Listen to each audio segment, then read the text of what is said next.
Well, today is the last episode of a 2024 FIBA 3x3 World Tour season that has been an absolute movie. 8 teams hoping that when the final credits roll, they are celebrating a happy ending when this one wraps up. We're going to see some heroes, we're going to see some villains, and we typically do, but not quite like this. $60,000 on the line here from Victoria Park. We're going to get into all the storylines of this final day of action in 2024.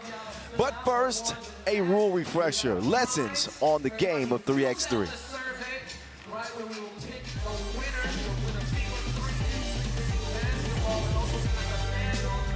Yo, what's good? My name is Kyle Montgomery, AKA the voice of 3x3. And if for some reason you still don't know the rules of 3x3, it is time to tap in. Class is officially in session. So on our half court, you've got 2 teams of 3 players with 1 additional substitute on the bench. Yo, what's up, sub? Can I check in?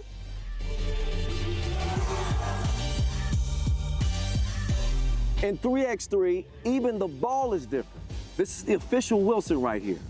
Trust me, it's groovy, baby. This game is pedal to the metal. 10-minute game clocks, just 12-second shot clocks, and a 1st to 21 scoring format for the win.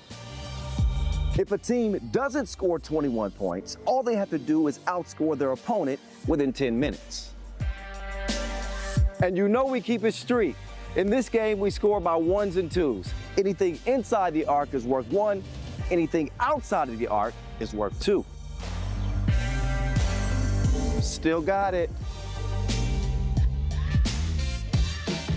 And this game is all gas, no brakes. Literally, after the opening check ball, play is continuous. Make or miss, offense turns to defense, just like that. This 10-minute sprint is just getting started. We'll see you at the top.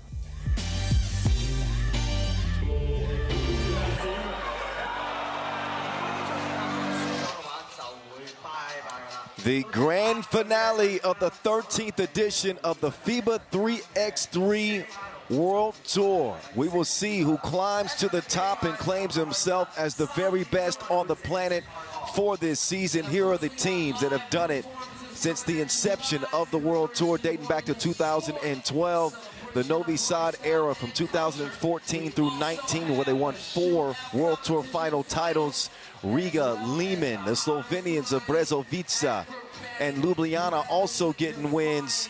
And of course, the UB Dynasty beginning their run back in 2022, trying to become the first team in history to three-peat, win 3 in a row. Long schedule this year. I guess you could say busy. Exciting. 16 regular season cities. This is the 17th here at the Hong Kong final to culminate this incredible 2024 season. 8 different Masters winners over the course of our regular season. And we will see who wins this final event indeed as the quarterfinals do or die get underway. There's a Worthy fan. MVP, by the way, put some respect on his name. MVP Worthy. Got the award recognition yesterday as the regular season MVP. There's Kenny Wong getting ready to enjoy the day's action. Here are your top 5 earning teams on the World Tour this year. It is the Serbians, UB Huishan NE, 366 grand. Not a bad year for Paris as well. They're not including the Olympic bonuses they got, but on the World Tour, just under 300K. There's been some money being paid out this year, and it's going to be $60,000 going to the grand prize winner here in Hong Kong. Here are your top player rankings. You'll see Strahinja Stojicic as the pole sitter, as he's been in that spot for the better part of the last 3 years. So he's far and away the #1 ranked player, but the MVP again this year. And it's hype worthy. Took the crown from Doc Strange, who was the 2-time defending regular season MVP. So who do we have? The favorites, UB, Amsterdam, Miami, Vienna, all still alive and well, but not unscathed. The contenders, Riffa, Paris, Raudondvaris still in the fight, scrappy as ever. And the only underdog that still remains, happens to be the only undefeated team in pool play, That is Team Princeton. 2 American teams here in the quarterfinals trying to become the first United States team to win a World Tour final title. As you get a look at our quarterfinals, all set to get this day underway. Miami and Paris should bring some fireworks. Of course, the first quarterfinal featuring Huishan and E and Amsterdam, a rematch of last year's World Tour final title game. Riffa and Partizan. Boz is just waiting to jump in here and talk. Man. Once I get through this promo, Boz, we're going to get all your thoughts on what to expect for the day. So with that, here are the top scorers. Evaldis Jogas, a scoring machine. 11 points per game coming out of group play. Huishan second on the scoring charts. Most of these players in action today. In fact, all of them in action today in the quarterfinals. So the top bucket getters, everybody's ready. The stage is set. I'm Kyle Montgomery, a.k.a. the voice of 3x3. I think you can tell I'm excited. My partner in crime, Boz Rosendahl, is here as well. He's been chomping at the bit. He wants to get a word in. Boz, please give us your thoughts heading into the final day of the whole season. Well, first of all, you good? You need some lemon tea, some honey? That was a 10-minute rant, bro. Like, my goodness. How'd you get that out? Not rehearsed either. A lot of practice. No, completely off the cuff, not rehearsed. Oh. I just roll with the punches, baby, you know. Look, I mean, I think to get into today's games, like, I think yesterday showed us that the game of 3x3 is very, very, you can't expect anything. It's all over the place. We figured out the pools before the pool play started. Pools got messed up. Teams won that we didn't expect. Princeton, the only undefeated team in the entire tournament. That is ridiculous. But anyway, first quarterfinals matchup is one worthy of a final. A clash of superstars. Worthy and Strahinja coming head-to-head here in the quarterfinals after Amsterdam came in second in the pool. Yep, emphasis on worthy. This is certainly worthy of a final, but the top 2 players in the game are about to clash in this one in a rematch of last season's World Tour final title. Oob, of course, got the win. Amsterdam finished runners-up. They got the worthy, what do you call those things? The head cutout. The boards? Cardboard cutouts? Cardboard cutouts of Worthy's head and Dr. Strange. So the fans are taking sides. I'm sure you have at home. Expect the unexpected in 3x3. Huishan and E coming out of group play with a split record, which was the trend yesterday, and everything outside of Pool D. Still able to win their group, emerging from a 3-way tie via points.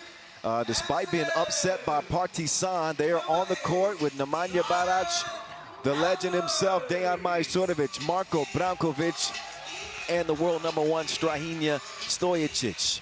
As for Amsterdam, they finished group play with a 1-1 record. Also a victim of a day 1 upset to Ulaanbaatar in their opener. And they survived a 1-point thriller with Riffa thanks to league MVP, Worthy de Jong's last-second runner. He actually comes in, his number's a little bit lower than expected when talking about Worthy. More on that in a second. He'll make his way to the court last as he joins his 2 Olympic gold medal teammates, Jan Driessen, Arvin Slagter. Of course, Brian Alberts was not on that Olympic team, but he's been golden on this Amsterdam squad since he first laced them up. That is Amsterdam, the Dutchman, trying to cap what has already been the best year ever for Dutch 3x3, winning that gold medal at the Olympics. How good would it be for them, or how apropos would it be for them to cap 2024 with a World Tour final title, Boz? You know. No, I know. You're from around those parts. Yeah, I know. That would set the country ablaze, I think, just as the Olympic win did. And I think that's only going to add to the legacy of these fellas. But look, they're going to have to fight history to get there, because going up against Oob has not been in Amsterdam's favor in the past. 1-2 on the Masters this season, 1-4 if you count the Challenger circuit. The only win for Amsterdam coming in Ulaanbaatar. It was a game of ones. I checked back on the game. I went and checked it out. It was a 14-18 game in Amsterdam's favor. And Amsterdam didn't hit a single 2. Wow. And Oob went 2 of 15 from long range. It was an ugly contest. I was going to say, that sounds like a pretty ugly. That was an ugly deal. Contest. And look, I'll get to my keys because of that. Look, first of all, can Amsterdam handle Oob's physicality? Oob have had a very physical start to the game. 7 out of their 16 fouls have come in the first minute of the games they played in the pool. And then, obviously, fouls are going to come into effect. Fouls is a key to the game to me. Can Oob stay out of foul trouble? Can Amsterdam, who draw the most fouls in pool play, 9 per game, actually take advantage of that? And it's a clash of superstars. Who's going to rise to the occasion, Worthy or Strahinja? If they are who they say they are, the superstars, then have no fear. The crowd is here. The lights are on. World Tour Final Hong Kong 2024 quarterfinals in your face. Kyle Montgomery, a.k.a. The Voice, in your ear, along with Boz Rosendahl, a.k.a. The Mountain. We start the quarterfinal action with a rematch of last year's World Tour Final title game. Oob, Huishan, and E in Amsterdam, as Oob continue their quest for a three-peat. Never been done in 3x3 history. This game officiated, by the way, by Najib Chajidi and Vlad Gizdarenu. Do-or-die action on this final day of play in 2024. Here are the stars colliding, a clash of constellations. And there's Dreesen with the defense at the rim.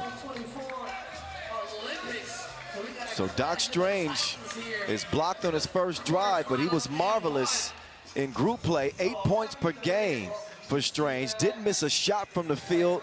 Also connected on 4 of 7 from 2-point range. He's going to get reset up top with Oob, Huishan, and E. Majstorovic trying to get free from Worthy.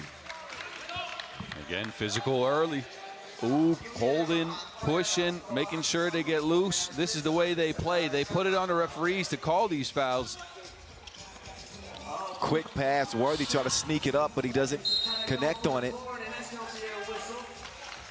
So we mentioned many times throughout this season that Oob, the front runners, the pole sitters, pretty much from the beginning, 5th in the World Tour standing, 5 Masters won, I'd rather. While Amsterdam finished 5th in the World Tour standings. Couple of Masters wins for them. Ulaanbaatar and Abu Dhabi.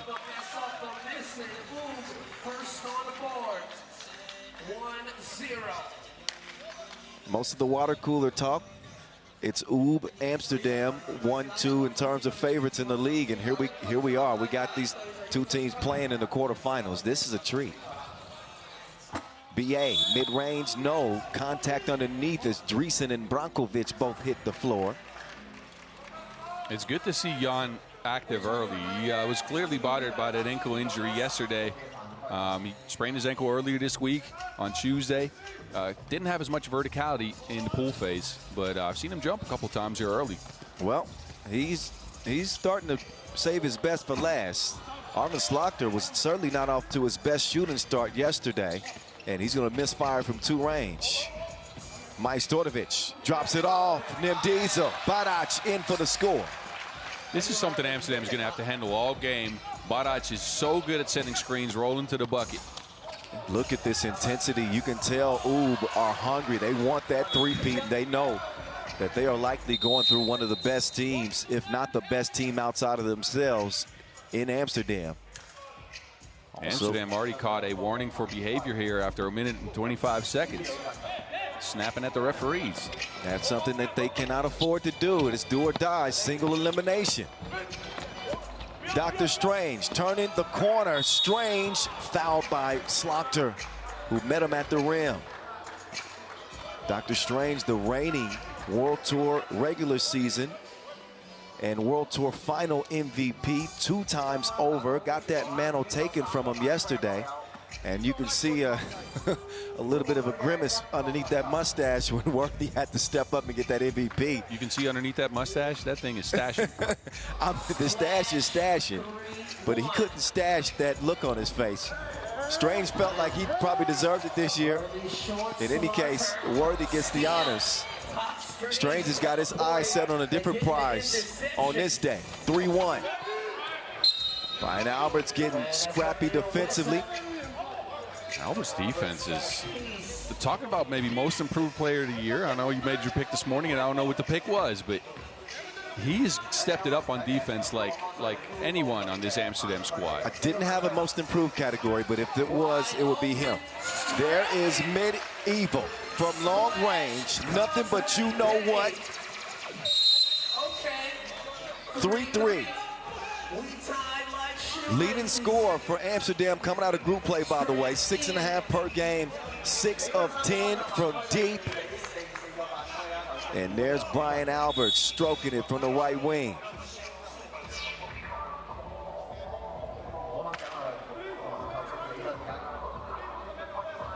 One thing you'd like to see from BA is we know he can shoot it. Mid-range game on point. 2-point shooting this year, better than 40%. I'd like to see him get to the free throw line a little bit more. I don't think he shot a free throw in group play. No, he didn't. And Worthy also didn't. That was surprising. Oh, Worthy fell asleep defensively there as Badac snuck behind him. 1-point lead for the Serbians. That ball is deflected. Majstorovic goes down to get it at 36 years old. And now Maestro will chunk the deuces. Gets it back, and that's good. Worthy, double Dutch. 55. 3 minutes in. Tied up. Badac. He's been great in that pick and roll early for Oob. Meantime, it's off the iron for the MVP. Oh, Worthy got his world rocked with the crossover from Branquilla, but Oob nearly throw the possession away. Brankovic, now, bruh. Oh, but it's Badac cleaning up the mess. He is everywhere like toddler's toys for Oob. They are not playing around in a 7-5 start. Oob's playing crispy on defense and offense, and it's been mainly the Badac screens. His screens are detonating Amsterdam's defense. He is so crisp, he's so clean, sets that so physical, he gets open or someone else gets open. Take a look. Yep, so strong. He used that big frame, shielding defenders. And I credit his teammates for making the nice entry pass, finding them for those scores. There's another feed from Brankovic to Badac. 7-5. It is the World Tour Final 2024 from Hong Kong here at Victoria Park. Quarterfinal number 1 underway. Height Worthy. Over to Alberts. No. It's Dr. Strange. Cannot score it over Dreesen. Great defense. Put him in handcuffs. Worthy gets tripped up by Strange. And he's slow to get up. So the stars colliding literally. Smart move here by Worthy, attacking right away. Strange is late on the closeout. Warning for coaching on the side of Oob there. Yapping with their staff in the stands here, and that's not allowed in this game of 3x3. Yes, no coaching allowed. Next time it'll be a technical, just so you know. 1 possession game. 3.5 minutes into this first quarterfinal, and another whistle. This one is going to be against Oob. That's the 7th. Talked about the fouling and the knack for picking them up too quickly. Yeah, again, 7 out of 16 fouls in pool play came in the first minute. In the first minute of their 2 games. That was the only negative really for them in group play. They averaged 8 fouls a game, but if you look at their percentages, as Slaughter knocks down the free throw, their percentages were great. 89% inside the arc, 50% from 2 range, 88% from the free throw line in a 1-and-1 record from group play. Man, Slaughter. It was 2 things. It was fouls and it was rebounds. They only rebounded the ball 8 times a game. That 2 is going to count for Majstorovic. What? So some delayed string music, but I caught the tune after the sound of that whistle. That foul off the ball. Oh, okay. Wait a minute. They get possession. So I thought I saw a signal for good too. 9-7's the count. And now an offensive foul on Oob that gives it back over to Amsterdam. And Oob back up to their ways. Teams have not really been able to make them pay for getting themselves in so much of a pickle in the foul category. We got 6:14 to go in this one. And Oob will pick up a 9th right now. And that's team foul number 9. Yeah, and again, look, usually you'll see the physicality in the game slow a little bit at that 7th foul. Oob remains physical, handsy, and now they're in trouble because of it, because 9 fouls with 6:14 left to go. They're at the double bonus. Next defensive foul on them will be 2 free throws as well as possession for Amsterdam. Cyber criminals would say they hack too much. They got to settle down. If the dark web is talking about your hacking. 9-9. Branquilla hands it over. Maestro, wait, another whistle. Look at Worthy doing Kevin Garnett. Don't want to see that ball go through the hoop. Nope. So the officials working out the lungs in this one. We got a lot of whistles. Amsterdam with no more fouls to give, but they'll be in the penalty. Oob will be in the double penalty with their next foul, which means possession with 2 free throws for Amsterdam. Swung over, Branquilla. Left stroke is a no. Up top to Slaughter. He gets gone. That's where Amsterdam can find cash right now. They can attack right away because Oob can't be physical with them on drives. Amsterdam trying to earn their first ever World Tour final title. Bang out from Badac. So Badac with the 2-handed sledgehammer gets past Worthy and gets up to get down 10-10.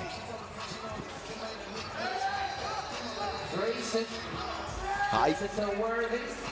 The MVP swings it to Medieval and misses the 12-footer. What a hustle from the 36-year-old Dejan Majstorovic. I thought Brian Alberts, he had a layup there. And again, with the team at 9 fouls, you want to take it in there, get at least a contested look or an open look for one instead of that mid-range pull-up. And again, his nickname's Medieval, so I get it. True, but I completely agree with you. He's got to understand the situation in the game. That's Alberts. Hashtag quickies. Hitting with the hezzy and puts Amsterdam in front. Stojacic. He will miss. Brankovic doesn't get the tip this time. Worthy. The MVP. Oh, the betrayal. The deception. In and out it goes as Majstorovic hits the deck.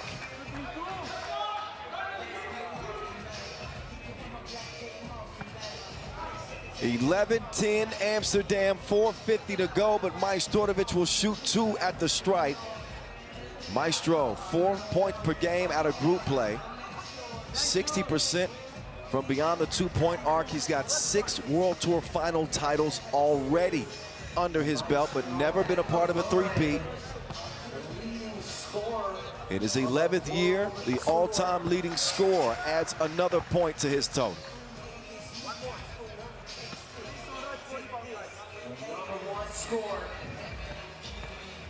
Dejan Majstorovic, another one in front, and he will put Oob back in front. Here we go, back and forth.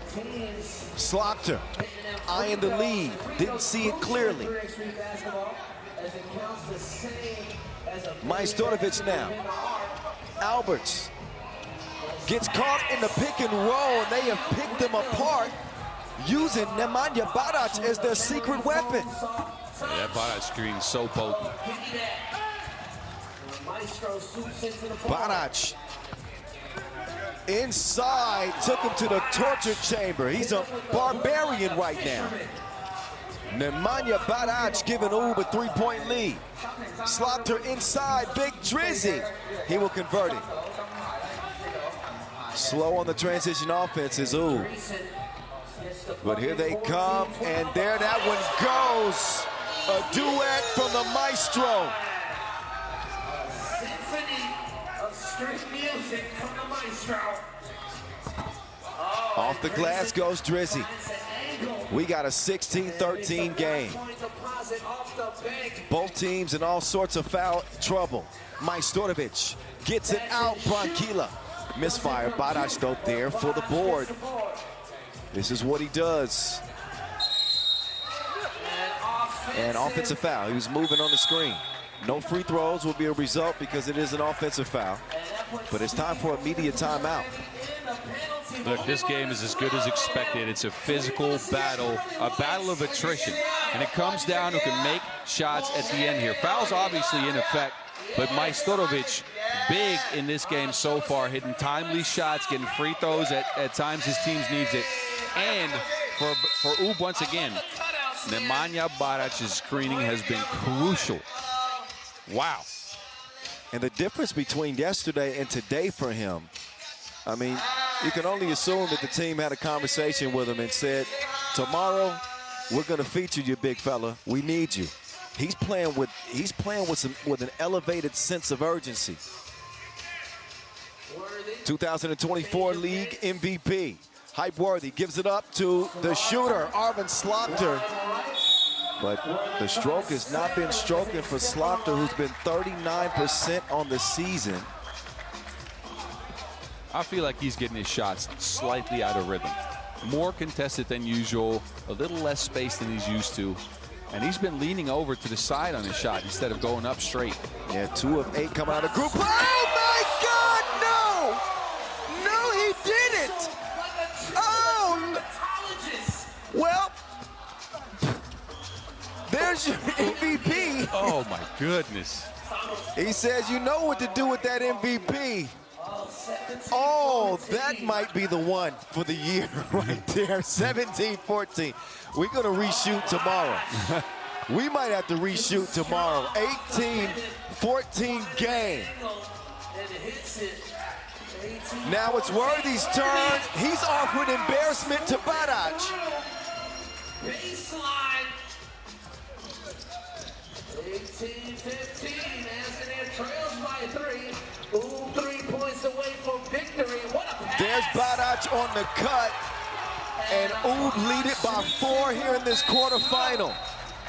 And once again, that pick and roll combination with Badac, his screens, he sets them clean. He's so physical on them. Check out Dr. Strange taking off like a rocket. Houston, we have a problem. There's your MVP. Worthy getting the worst end of that, Lord. 2 minutes to play. Height. Grazes the iron. Worthy tracks it down in the corner. Amsterdam ain't done yet. That does not help though. Strange kicks it. Branquilla has it tipped. Majstorovic drop step, no score. Arvin out to Alberts. Misfired. That's a much needed shot that just goes begging for Amsterdam there. They need the connection with Ub, who can end the game on a 2-point shot. They got a good defensive possession. Brian Alberts contesting the 2-ball for Ub, getting a finger on it. Amsterdam look a little unsettled. And this will shake things up. This is what happens when stars collide, constellations clash. Was that DC versus Marvel? No, not quite. No. No. Well, DC would have won. No, Marvel would have won. Oh, man. Quarterfinals staying true to form. It has been Badac that has been the leading scorer. And I'm not sure that Amsterdam would have anticipated that. 9 points for him. Worthy. He will corral the rebound.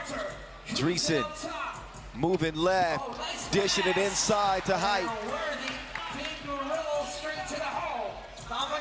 Minute 30 to go. Majstorovic to Badac. He has just destroyed them on the cut.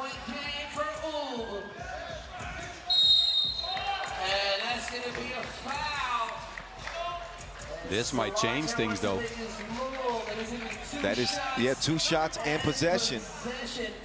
You're right, double penalty situation. So while Ub do have game point, Amsterdam can pull within a possession and they're going to get the ball. Slaughter's got to make them both.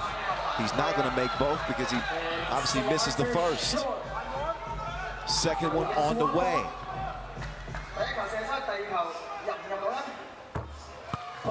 And that one will make it a 3-point game. Ball Amsterdam. Two of their Olympic champions from Paris on the court with Worthy and Slaughter.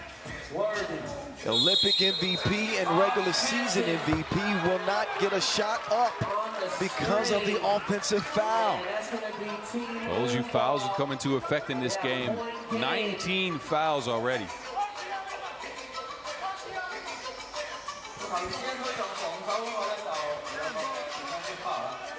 Majstorovic. The runner from Maestro, no. 65 seconds left in this game. Amsterdam need a bucket. Either a 1 or a 2. That won't do. And Amsterdam are claiming their ball. It's initially ruled yellow ball for Oob. So they will challenge. And official Chajadin will head to the scorer's table to get a look at the replay. I also agree with Slaughter. It looked like that was deflected off of yellow, but that's what the IRS is for. Yeah, but let me remind you, the footage has to be completely clear. It looks like it touches the shoulder. Yep. The question is, did Arvin get it with a fingertip after it touches Majstorovic's shoulder? Yeah, we're getting the same footage as the table. And again, this footage has to be very, very clear to overturn the call. Yeah, if it's deemed unclear, he's right. That means that the call on the floor will stand. Oh, challenge is one. Challenge is one. That's exactly what Amsterdam needed and wanted. 56 seconds left in a quarterfinal. A rematch of last year's World Tour final title. Worthy and Strange. Worthy. No. Can they stop Oob from getting one bucket? It's Badac giving it up. The world #1, Dr. Strange, getting ready to operate. He'll miss it. Quickly over to Worthy. Defended by Strahenia. Worthy against Strange. 2-ball, 1-point game. Brankovic is going to turn it over. Oh, another challenge. Out of bounds challenge on Amsterdam. They're saying Brankovic might have touched that last. Look again. That might remind you some of that Olympic winning shot from Worthy from the right wing. So he's trying to get the last word in this one. That looks like it's out on Brankovic. I think Amsterdam might get possession back here. That is close. You can see Alberts getting a hand in there, and that looks like Brankovic's hand from, at least from this angle. Yep. Was the last to touch it. And Amsterdam, they could have a shot. Have a shot to win this game. Will they squander Oob's quest to three-peat? It was Oob who had the last laugh in 2023 in the title game.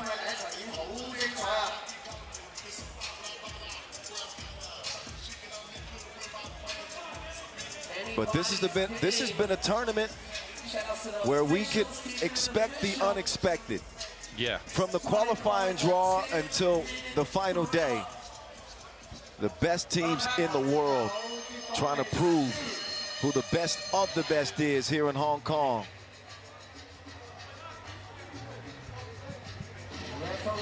Neither team can foul without giving up free throws. So both teams in the penalty, Oob in the double penalty.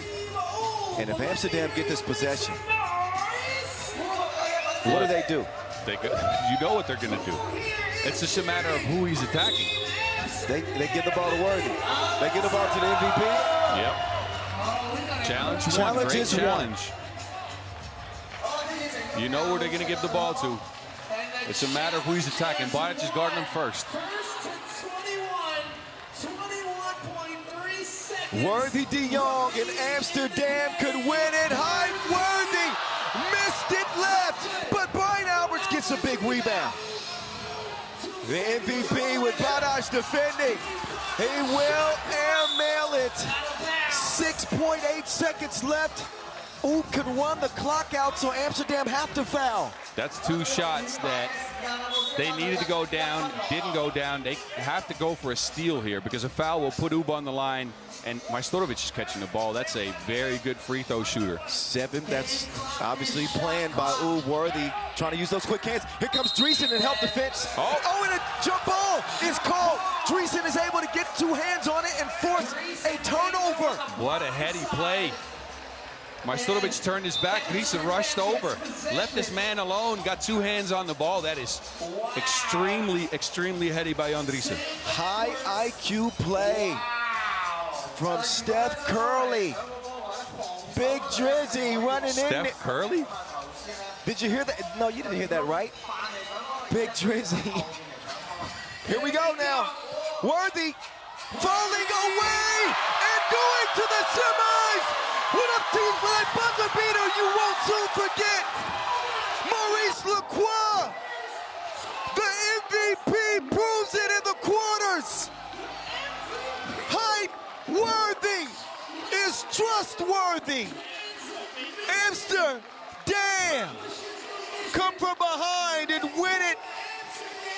They end Oob's quest for a three-peat. And Majstorovic will not get his 7th this year. Another look at this legendary, iconic Maurice Lacroix buzzer beater by none other than Hype Worthy for the win. Amsterdam semifinal bound here at the Hong Kong World Tour Final 2024. My goodness gracious. Expect the unexpected.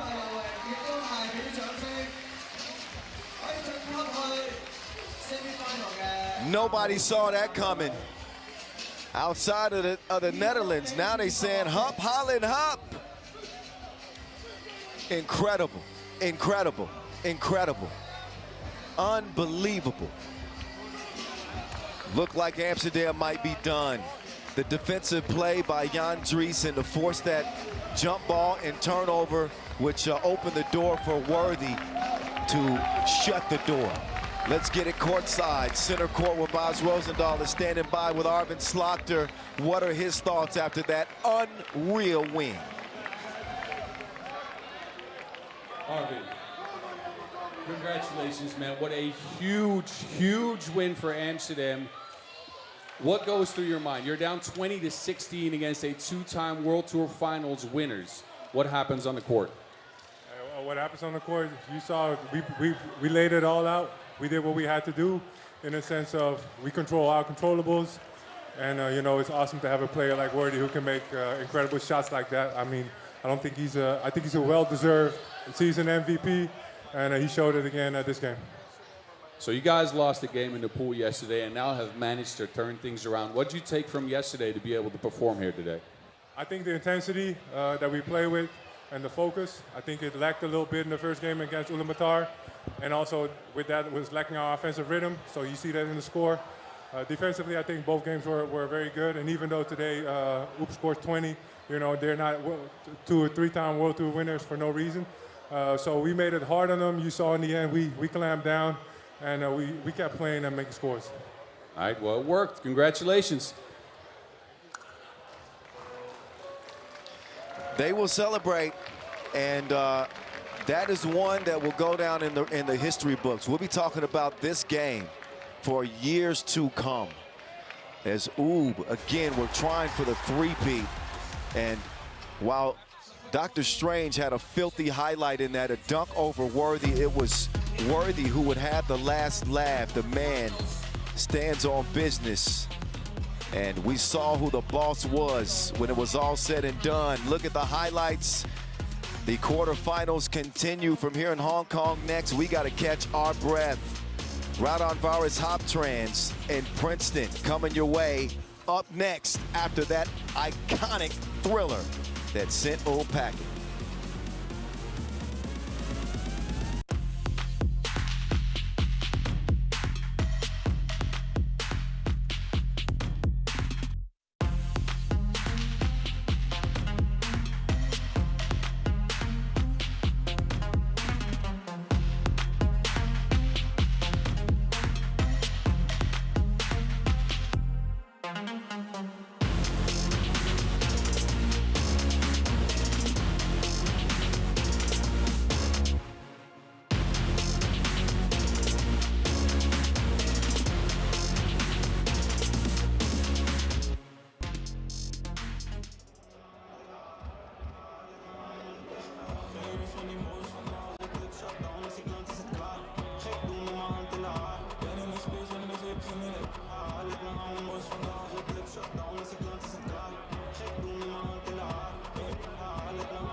Welcome to the World Tour.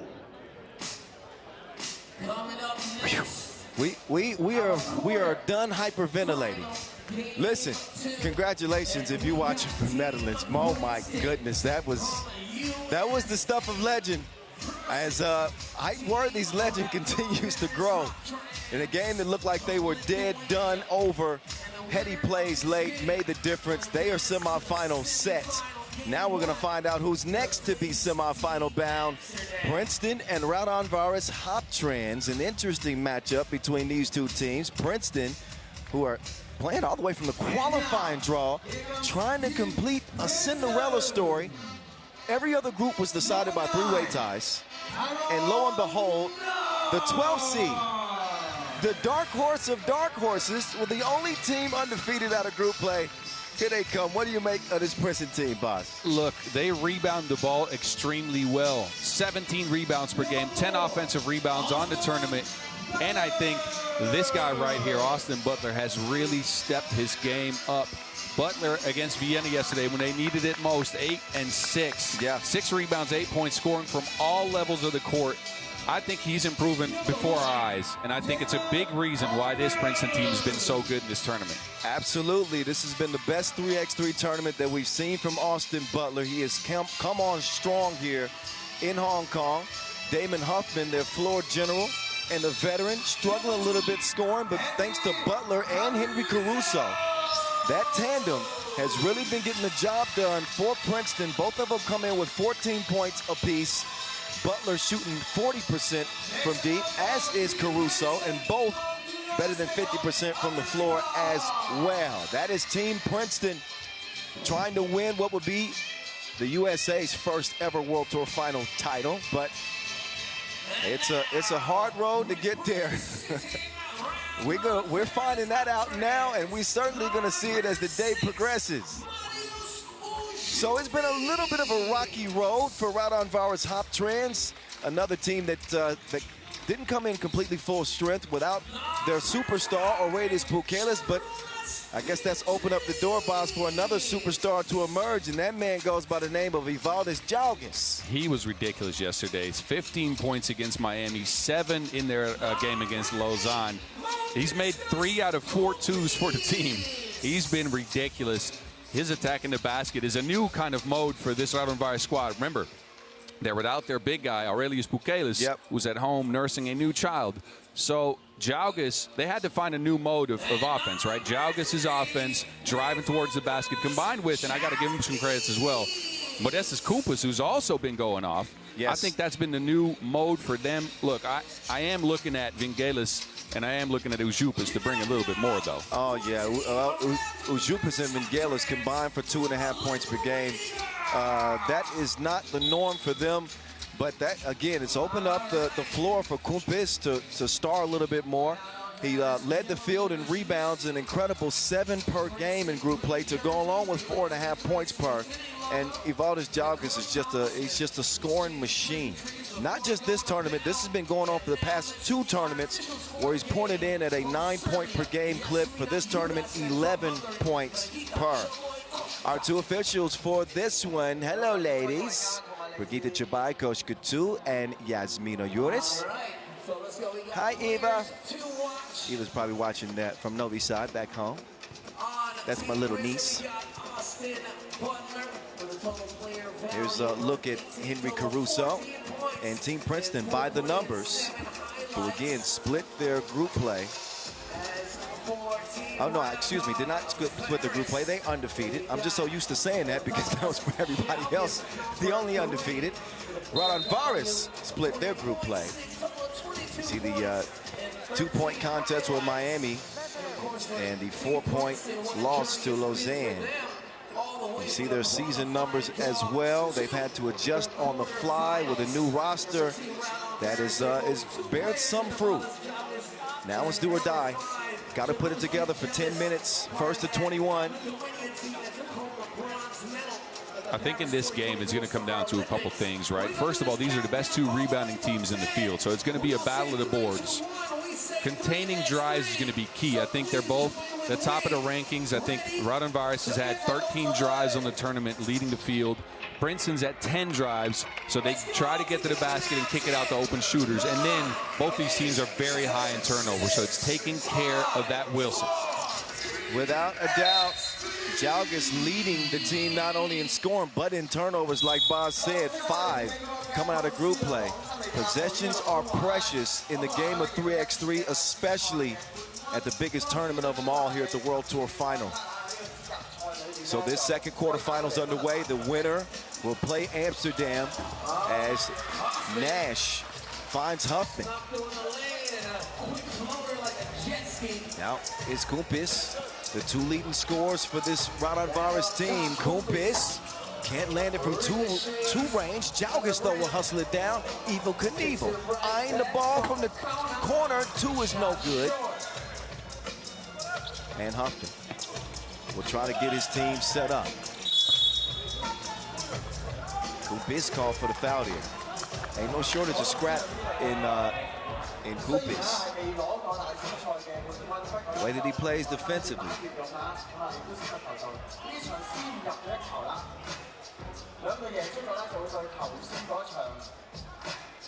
Uzi to Kumpis.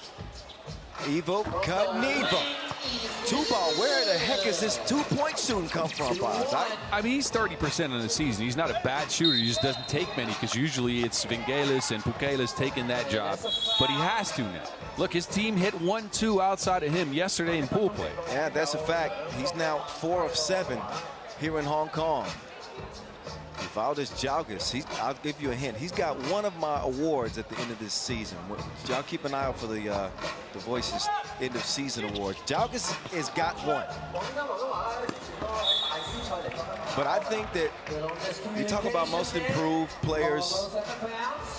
Maybe we just haven't paid enough attention to him all along. He hasn't put up numbers like this, don't get me wrong. He has not, but he's been putting up really, really good numbers for this Raudondvaris squad. It's just usually Pukelis outshines him a little bit. Exactly. And in this case, he's the lead man. Yeah, but I would say, I think he's a star. I think he's, at the end of the season, he's become a bona fide star. Butler getting to the cup, but he will not get continuation. Basket waved off, foul on the floor. It's the 3rd on Raudondvaris, and Caruso will get him reset. Henry had a big game yesterday against Vienna in that win. Butler will miss fire. Caruso had 10 points, 8 rebounds in that win over Vienna. Kumpis. Got his pocket picked. Nash with the steal, and Butler going to the spin move and the lay.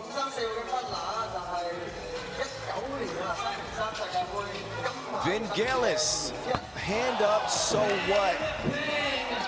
This is what they need. They need Sharunas Vingelis to step up. 2 points per game is not good enough for him if Raudondvaris wants to succeed here. Oh, the travel call, and that pumps up Ujupis. We talked about some of the struggles that Raudondvaris has had in getting scoring from Ujupis and Vingelis, who combined for 1 of 6 from the floor, 2 of 7 from deep. They can make an impact defensively. That one poked away. Nash get in there. 2 minutes into this quarterfinal action is the voice of 3x3. Kyle Montgomery, the Mountain, Boz Rosendahl. Capping this 2024 season. Kumpis. Still not landing from long range. Huffman looking to find Nash on the inside. They will eventually get it to the big man, or so I thought. Kumpis will take that away. Jalgis will have it pumped away.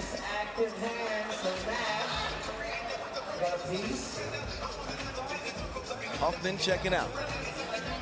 Vingelis also getting a rest for Raudondvaris. Curious to see the adjustments for Princeton, as they usually, right around the 6-minute mark of the game, they'll get some adjustments in to counter what the opposing team is doing. So again, if you're unfamiliar with Princeton's journey to get here, they got in with the very last ticket to the tournament. The last seed, 12 seed, had to come out of the qualifying draw, and Butler continues to serve people. Didn't have the best World Tour season, 7-9 record on the World Tour, and yet they haven't lost a game in 4 tries here in Hong Kong, trying to keep it going. Trailing by 2 right now. Yeah, we talked about it yesterday. Caruso, who's only at 4-4 on the season, he's at 7 and 5.5. These are the numbers we saw from him last year on the World Tour, and I think that's what makes them a really good team. If he can go, they can go. There's nothing from Jalgis on the turnaround. They want to continue to beat Butler, it looked like. Nash, though, has been delivering. That's a tough shot right there. Oh, and uh-oh. Butler got a cramp or something. Ankle. Oh, he's not looking good on that ankle. He's not really able to put any pressure on it right now. Got to keep an eye on that situation because he's been their best player. Well, Caruso and him both have led the team, right? And Huffman's been very quiet, and it's because of his drives, because of his activity on the glass as well. And if his ankle is going to bother him for the rest of the game, that's going to take away from the way he plays his game at 3x3. Well, we'll be keeping a close eye on Austin Butler. As he's going to get some medical attention. They're going to at least look at that ankle, maybe tie his shoe up a bit tighter. As we get back to the quarterfinals, 6-4, the Lithuanians, without the Lithuanian, have the lead. The Caruso over to tough man Huffman, 2-piece, no biscuit, all even, 6-all. Vangelis to Evo Knievel. He wants a 2, and he will not have it that time. Ricochets back to him. Vangelis, quick move. Goodbye. Right past Nash.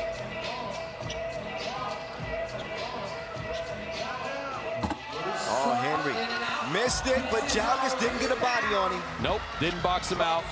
And Caruso, a great rebounder. Jalgis crashing into Huffman. Ooh, Jupis. Nah, bro. This isn't the Ujupis that we're accustomed to. No, that's not the Jupis that's got the nickname Uzi. He used to be good for 6 points per. 0.5 per in pool phase. That's not. But he has been injured this year. Not to make excuses, but he has not been 100%. But you've seen it on the floor. Oh, Vangelis wanted some space in the relationship. It ain't you, it's me. Splashes it, 9-8. Oh, Caruso telegraphed the pass. Stolen and delivered to Jalgis. 2-point lead, Raudondvaris now approaching the midway point. Here's Austin. Oh, Butler throws it in the knees of Caruso.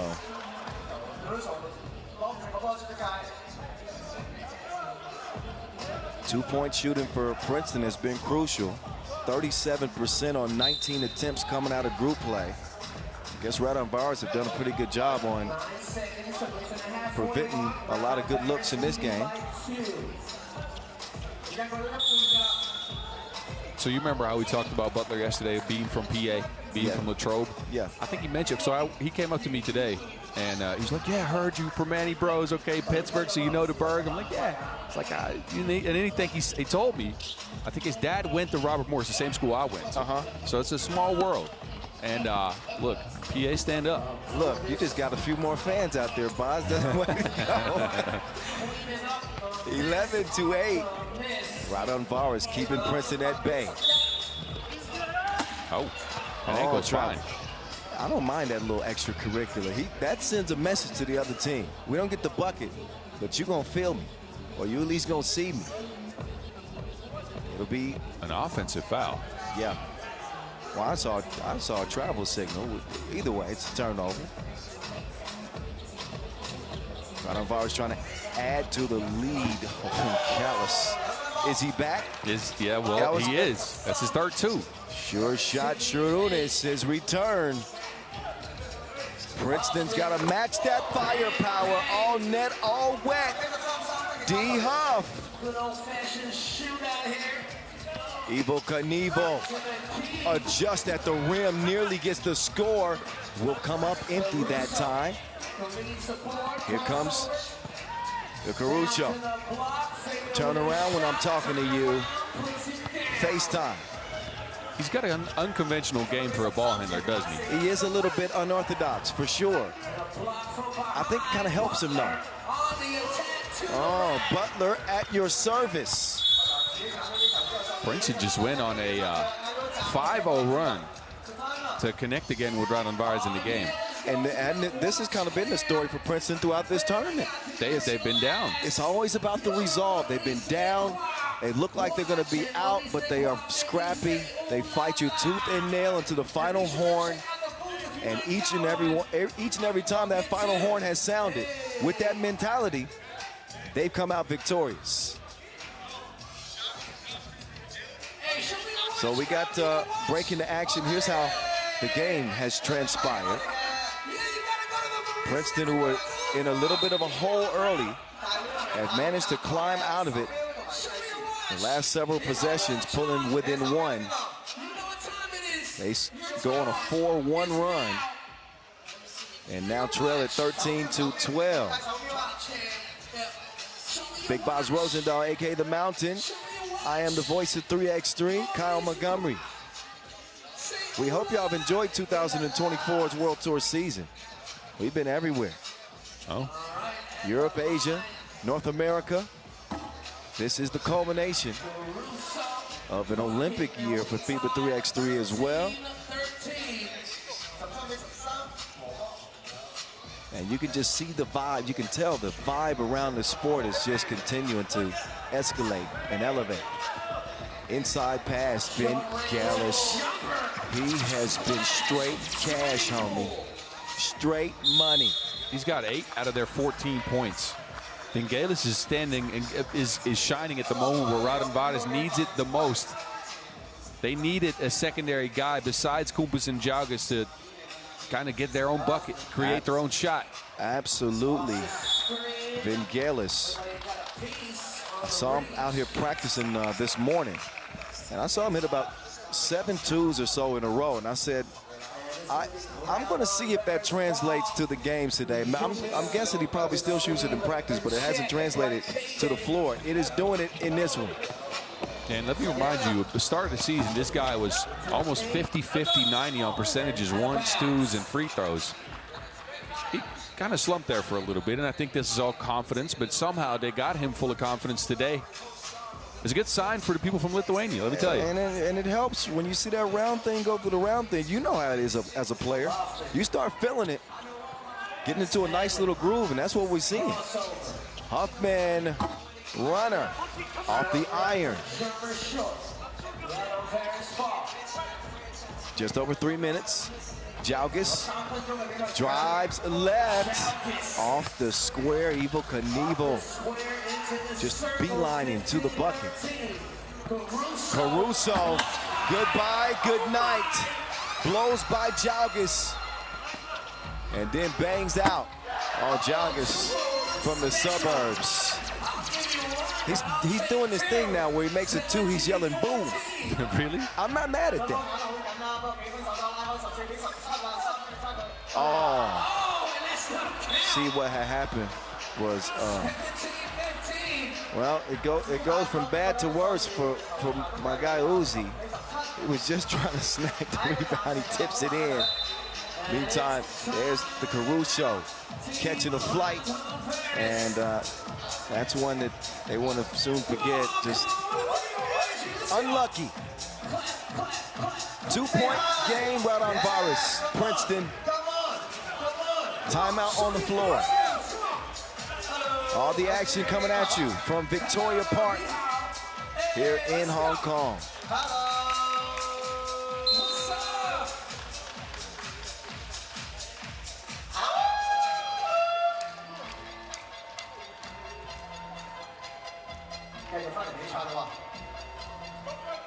Kumpis from the right wing. Vingalis To Jalgis. Jalgis. Narrow miss right there. There's Butler. The Caruso. Uh-oh. Welcome to Late Night with Henry. Modestus Cooper's was just a guest.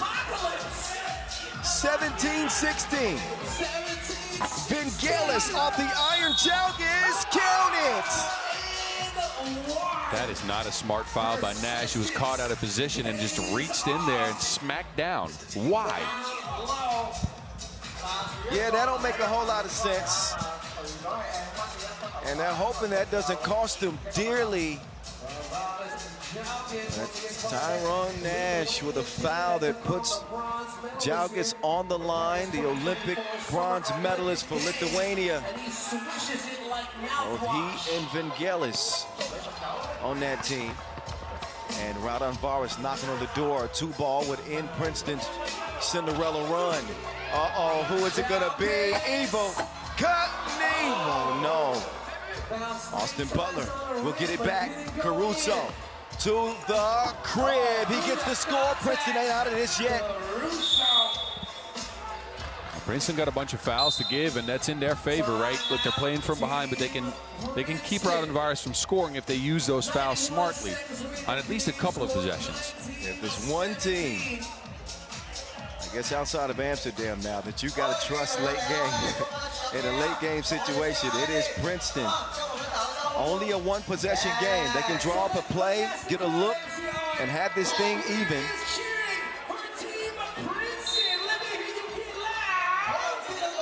Timeout on the floor. Neither team in jeopardy of being in the penalty.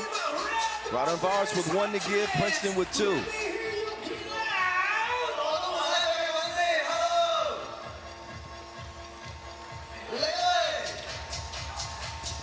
Vangelis.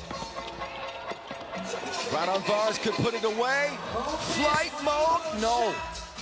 What'd you think about that play design that they ran there? I don't mind it. I think Kumpis is the one to be able to get loose for his shot, but now they got to watch out. Princeton inching closer. That is Austin Butler again. He continues to answer the bell. 1-point game. Kumpis thinking about pulling it. Why not? Oh, why not indeed off the glass? That is window pane for Princeton. Flight mode in attack mode. Modestus Kumpis ends the hopes of Princeton in the quarterfinals. He had that look in his eyes, and who knew he was going to be dead-eye? Got a banking account out here in Hong Kong. That is your game winner. Modestus Kumpis and Raudondvaris moving on to play Amsterdam in the semifinals. 21-18, the final. Incredible shot made. Incredible shot made by Modestus Kumpis. He's standing by with Big Boz Rosendahl right now. Boz, take it away. Modestus, congratulations. You guys just made it into the top 4 teams here at the World Tour Finals. Look, you lost a tough game in pool play yesterday. What was the plan going into this Team Princeton game? Win. All right, well, you succeeded on that. You hit the last shot. How are you feeling? I feel great, actually.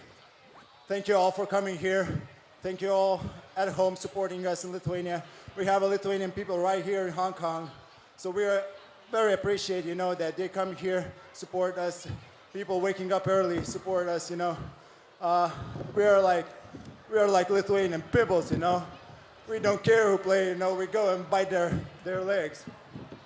So I want to get your thoughts on a bit of an unsung hero. He was quiet yesterday, but Sharunas was great in this game. Tell me about his game. His love language is nice words, So we told him a lot of nice words, so we encouraged him to shoot it. And he is one of the best shooters in the game. So it's unfortunate that he was not shooting so much yesterday or other tournaments, but don't sleep on him. We won't. Congratulations. He said his love language is kind words. So, you want to do a shout out? Shout out to your physio who? Shout out to Laimonas Shipshinskas and North Clinic for taking care of us and bringing us back to the game, because I don't know if we would be here without him, you know. All right. I let you get the shout out in. Modestas Kupis is still riding high on that energy from that win. Bazi said he pretty much said they whispered sweet nothings into Sharunas' ears. That was funny. The kind words have now calmed him. Hey, whatever works though, right? Love language, you need it between teams. No, but really though, if some teammates need confidence, some teammates need to be in a safe space, and I think Sharunas is one of those guys that needs to feel comfortable for him to play a game like this, and they got him there, so credits to the team. That he had a great game. Yes, indeed. You know, probably not a bad strategy, because Sharunas is delivering now, and I thought Princeton had a good shot to make a run at the final, and I guess they weren't expecting Kupis out of all the players to hit that game-winning shot. In any case, he is the one to get it done with a 2-1 semifinal is now set, and we get a chance to take a brief little break in the action. Next check ball, guess who we got, boss? Miami and Paris? You ain't got to guess. We already know. We locked and loaded, ready to get to it. We're 10 minutes away from more quarterfinal action from Hong Kong at the World Tour Final 2024.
Yes, yes. Air guitar, air. There you go. There you go. Oh, he's a professional. I think you're a real guitar player. Yay! Nice. Oh, true. What? 三重奏啊. Oh yeah, oh yeah, oh yeah.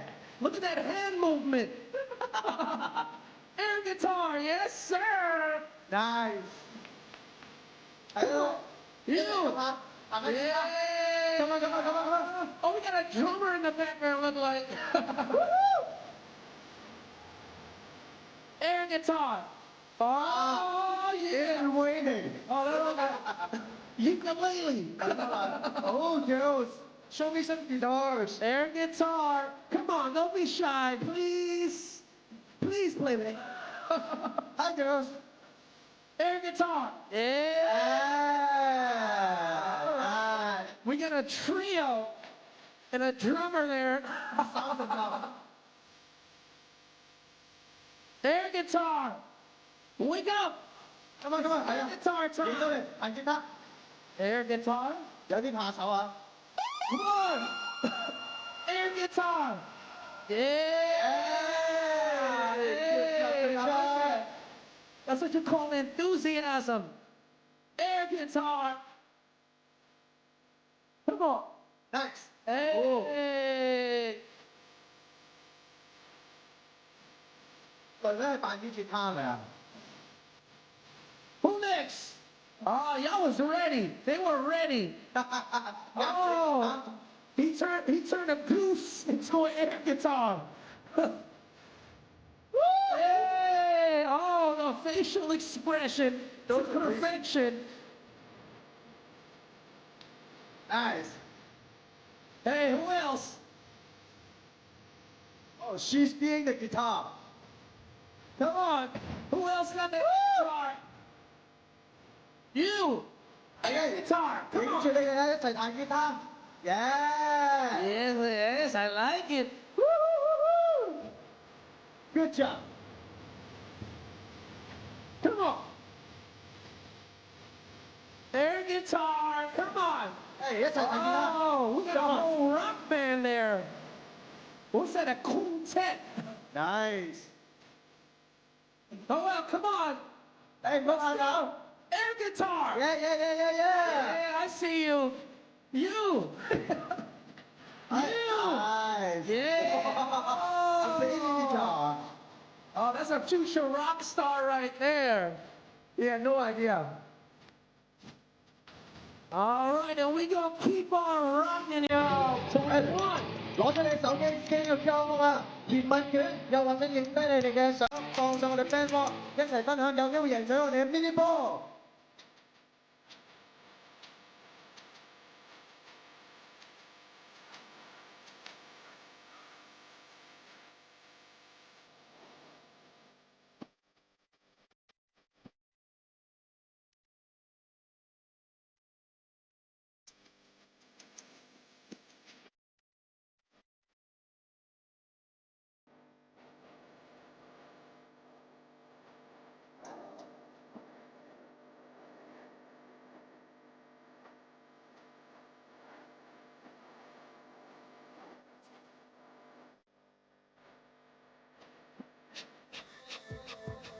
Welcome to the World Tour.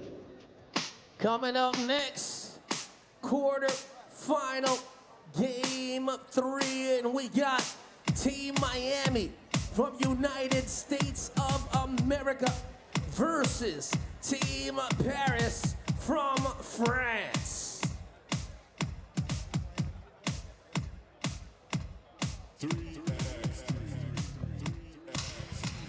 All right, here we are. Here we go. The quarterfinals continue. Welcome back to Victoria Park here from Hong Kong. I'm Kyle Montgomery, a.k.a. The Voice. Vaz Rosendahl, a.k.a. The Mountain. We've got 2 games in the books already. That means 1 semifinal is set. How about the first one, Amsterdam winning in thrilling fashion over Oob, and then Raudondvaris Hoptrans doing the same over Princeton. A late bank shot from Modestus Kupis sealed the deal for Raudondvaris Hoptrans. And what's that music I hear? Is that they changed their song again? They came out didn't they come out the Rocky yesterday? They are in the country playlist. They wear Miami across the chest, so I was expecting some DJ Khaled, but instead we're getting some, what's this, Randy Travis, some Blake Shelton. They do-si-do and they way onto the court. The former Omaha 3-ball Nebraska boys representing Miami, getting set to go toe-to-toe with Team Buddy, one of the favorites, heading into this final day of action.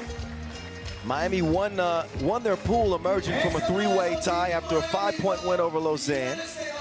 Suffered a 2-point loss to Raudondvaris, and they made the most twos of any team in group play, so they do bring that athleticism from obviously James Parrott, who led the field in highlights. And Mitch Hahn is now the star. They seem to have a revolving door, different games, which makes them a little bit, I guess, more unpredictable. They got a cast of characters that can all go off in a game. Parrott can drive to the cup, hits the two at a decent clip, actually. You know, Bardsley can go and hit you 2, 3, maybe 4 even twos in a row. Hahn has taken maybe the most contested twos out of the whole team, and he's knocked a lot of them down. But question remains in every game, who's that second guy for me? Yes. Who's the second guy that does it? It's been Bardsley this tournament. Parrott's been kind of quiet for his showing of the last couple of weeks, and I think he can be better shooting from 2. 1 of 5, Dylan Travis 1 of 6. I'm curious to see who steps up. Another game provides another opportunity. They got a tough defensive team with Paris in front of them, who also had mixed results in their 2 pool play games. Lost a close one to Princeton, but recovered with a 20-17 win over Vienna. They're about 60% from the floor shooting. Did not have the touch from Tulane, which is surprising, especially when you have a shooter like Hugo Suhard, 24%. They were able to make up the difference some way at the free throw line, where they went 8 of 9. So we're going to see which version of Team Paris we get in this one. Paris making 6 final appearances this year and winning 1 in 8 Masters played in. Miami with 3 Masters titles, next to only, that's a pretty serious look on Vlad Gizdarenu's face. He's focused. I wanted to get out of here because of that look. The stare of death with Yasmina Uris. So they're locked in. Those are our officials. This is Team Miami. Not newly made, but remade, you could say. Dylan Travis, the only carryover from the Miami team that started the 2024 campaign in Utsunomiya. So he's the mainstay and the only Olympian on the team. There's another Olympian right there. Difference is he won a silver medal, Frank Segela, and he's getting the job done at 8 points per game, along with 5.5 rebounds per bars. So Frank Segela has taken on that responsibility of leading this Paris team. Can he continue to do it? He's leading them in scoring, but I kind of want to highlight this again. Look, the emotional leader of the squad is Paul Joko. Exactly. And Hugo Suhard's dealing with a little bit of tightness in his leg. He got kneed in that leg last week in Shenzhen. And Paul Joko actually picked him up off the bench, put him on the court for the last couple of possessions again in a must-win game against Vienna yesterday. Yeah. And Suhard delivered. And I think that's going to go far for them, because that type of confidence that you get from your teammate, that lands as a player, and that goes a long way. I love that analysis. You know, as a player, what that means, the belief. And, you know, Paul Joko inspiring him to get up and give his all, 100%. We are underway. Miami and Paris. Rambo try to ram it on Parrott. Usually it's Parrott banging on people. He almost got caught by Rambo. I like this for Rambo, though, because, look, Rambo in pool phase, 2 points per game, 1 rebound per game, down from 4.5 and 2.7 on the season. So he had a very quiet day. Again, this is also because Suhard's dealing with some injury issues. Yeah. So there's not as much pick and roll creativity, let's say. And that's where Rambo usually benefits. So let him get his own shot. Try to bang on somebody. Yeah, not just a screener, not just a rebounder. He's a capable scorer as well. I'd like this. If I was Paris, I would certainly try to feature him more. If only to get those curls swinging, huh? Just to get that mullet going, for sure. Best hairdo in all of 3x3. Right or wrong? Yes, I'll give him that. He's in contention with Worthy. He doesn't contest the shot. He's not made to pay for it anyway. The real deal. Gets rid of Suhard, and that ball is kicked by Paul Joko, using all of his extremities to try to defend that pass. Mitch Hahn, the leading scorer on this Miami team. No turnovers, 8.5 points per game. That was good for second on the scoring charts. Meantime, it's Air Parrott taking flight again. He can get to the cup at will. He's got that slithery athleticism. He can get by his defender easily. Bang out with 2 hands. At least he didn't have a victim on this one like yesterday. I ain't gonna say no name. Bring that back no, up. I don't want to. But look at the highlights from yesterday. Parrott had one of the nastiest flushes of the year. It got rated R. It got rated R yesterday. So we'll see if he catches a body in this one. We got a 1-1 game in the meantime. Hugo, all net, all wet. Wee. Hahn hands it off. Trigger Trey, up fake, gives it over. Mitch Hahn misses everything. Hahn numbers coming into this one. He didn't miss much. 8 of 14 from Tulane. It's got to be close to 60%. Yeah, and 57. Again, it's 57, you're right. And then also, most of those looks were contested. It's not like he's taking easy shots. But you know, he's got to be 6'8", 6'8.5", so he sees over those defenders, I think, that his height helps him. Joko, corkscrewed that one against the glass. Great time right there from Dylan Travis. We've seen Bardsley get to the bucket more. They're finding him on cuts and on the drive, not putting up twos in as much the same type of volume as we're used to seeing. I think teams are onto him. They know he's a shooter, so they're trying to guard him on the outside, and he's taking advantage by backdoor cutting and driving to the basket, being creative with his finishes as well. That was a creative finish from James Parrott, spent on the baseline. Looked like he was out of control, but his equilibrium was intact. He will get a rest right now. Here's another look at the needle threaded to Trigger Trey. 3 apiece. Foxy Gala also had a vicious dunk yesterday too. He can play at a different altitude at times as well for Paris. As we are 2 minutes in, round comes Trigger Trey, runs into trouble with Rambo in front. And finders, keepers, losers, weepers. He will get it to Hahn for the score, and they get the steal as well. Miami. Trigger Trey, the runner. The only thing that you would be concerned about for Miami, I would ask you this question: are they a team that lives by the 2 and dies by the 2? Yeah, 61% of their shots come from long range. I don't know if they have a different mode besides going to James Parrott.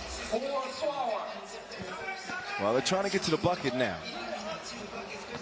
Travis, he provided the fake, but didn't get the shot up in time. So Paris again, a team that's known for their stoutness defensively, making things difficult on Miami here at the start. They've slowed the pace down. They've slowed the pace of Miami down. They've contested the looks that Miami usually knocks down. And that's working in their favor. And think about it. We'll get this play out of the way first, and then I'll finish my thought. Parrott will miss the layup. But the versatility of Paris allows them to play different styles, right? Yes. So they can exercise a style now against a Miami team where they want to make it a 1-point game, probably a lower scoring game. But they can meet you in a shootout too. Let's not forget they're the second highest 2-point shooting team percentage-wise in the league this year. You're right, but they haven't shot it well in this tournament, though. Yeah, that's a fact. As Suhard gets called for the shot clock violation, each team with a couple of turnovers in a 4-4 deadlock, 3 minutes into our third quarterfinal. Parrott lofts it inside to the Olympian. Travis doesn't get the score or the call. And I think that Miami have to be careful. Certainly you don't want to get into a bickering match with the officials in the quarterfinals. No, you don't. They'll find Travis that time, and he's able to deliver the goods. It's been a bit of a defensive game so far, and I think that's in Paris's favor, as Miami like to control the pace. Not saying Miami's a bad defensive team, not at all, but I think their forte is trying to get you on the back heel with their offense, taking opportunistic shots. Those shots so far, not dropping. We're looking at two of the winningest teams on the World Tour this year. One Masters title for Paris in Lausanne, but I mentioned the 6 finals in 8 events. Of course, Miami with the highest winning percentage in the league. And the 3 Masters titles this year in 5 trips to the final. So this is a marquee matchup if we ever seen one. Oh, Joko got lost and threw that thing down. Joko had a one-handed poke yesterday that was thunderous. And that first step, yoink. He left him quicker than the night after. Wow. 6'5". Wow. From the deep end, it's Hugo. Last time these two teams played was in the quarterfinals in Neom, and after right around this time, 4 minutes of play, it was a 9-8 game, and Miami ran away with it on the back of shots like that. Of course, Miami went on to win the Neom Masters, their 3rd title of the season. As Hugo, no, what a board! That's a blocking foul, and I think that official Guiserenu thought about even maybe giving a tech. He did think about it. So I think Dylan Travis should consider himself lucky to not have a technical call there, because, yeah, that was a foul. That was a foul. Yeah, I mean, he took the contact, but he showed very well that he took the contact. Yes. Oh, Segala. Oh, that'll count. The 2 is good. Ooh la la. Segala with the contact can make it a 3-point play. Oh, Frankie. How many times have we seen him do that this year? He steps into that shot, and it's so tough because he's tall and he jumps forward slightly. If you contest it, you're liable to get a foul. Yeah, you mentioned that yesterday, that he does kind of lean forward on that release. Meantime, he's going with the win. Trigger Trey. Segala. They like this matchup. Maybe they shouldn't like it so much. Parrott held his ground initially, but Rambo, relentless. 3-point lead for Paris. Miami being tested. Miami has not been able to get a 2 to go down. And that's their game. Again, 61% of their shots come from long range. They keep getting 1-point buckets. And that's fine, but I think Paris wants that. Especially, yeah, when they're off the mark, Paris feel a lot more confident that their system is going to work out, because they have a mismatch pretty much. Oh! Nope. No? Why? Because it's on the floor. Okay. They called that score off. Foul was before the shot attempt. So Rambo will not get continuation. They will get possession, however. 5 fouls on Miami. But Rambo seems to be the X factor. I know Segala is carrying the scoring load, but Rambo with his size, especially when he gets either Parrott, Bardsley, or Travis on him, he's going to have a distinct advantage. Parrott steps back. You don't know me like that, though. All right, back. They are in a shootout. 12-10. So, again, Paris can meet you in the middle. How you want to play it. And even on Paris' team, like, all 4 guys can shoot. I think everybody on this team is above 30% from 2 on the season. So they can meet you in a shootout. I don't know if they have an answer for that, though. Nobody there to meet Parrott. He's got that blazing first step and length. This is where he's vulnerable. Oh, and Trey steps on the line. I don't know if they're watching back in Omaha at this time. It's a pretty large time difference, but when they watch later, They're going to be on the edge of their seats in a 2-point game here with 4:14 and counting to go. Suhar. He finds the bottom of the net. Is that his first 2 of the second? Oh, Parrott hits it from the Midwest. It's a shootout indeed. They gang-banging. The guys in yellow with the Wilson in hand. Parrott now. Swings it. Mitch Hahn. Whistle.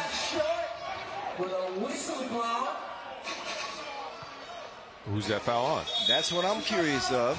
It's against Paris. First dead ball after the 4-minute mark. So our last media timeout. This is exactly what you would expect between the best teams in the world playing for the biggest crown in all of 3x3. Close games, thrillers, last-second shots in every game today.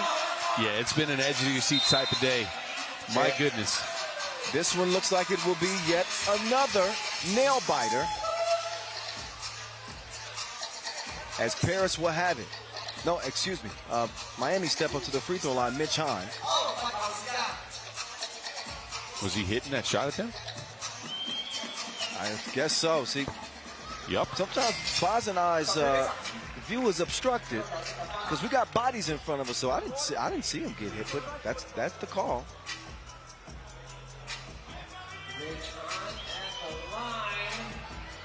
And Hahn has the game even.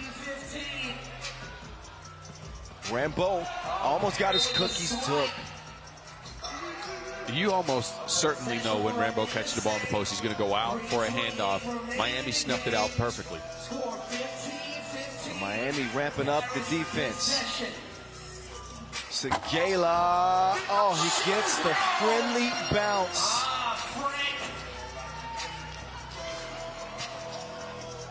Parrott gives it up. They're going to let Hahn go to work. Oh, Mitch Hahn just missed it. Oh, and then it gets called for the foul. Warning for yellow behavior.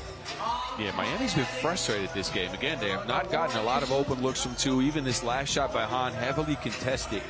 They're down back against the ropes. They were frustrated even after they lost to Raudondvaris yesterday, where Hahn was kind of stuck out of bounds. Yes. I don't know if that's carried over. But credit Paris for meeting them here. And Suhar with the contortion in the air. Great ball placement and movement on the finish. Parrott cannot even the game. We're under 3 to go. And the Joker has it. Rambo to Hugo. Suhar inside. Rambo.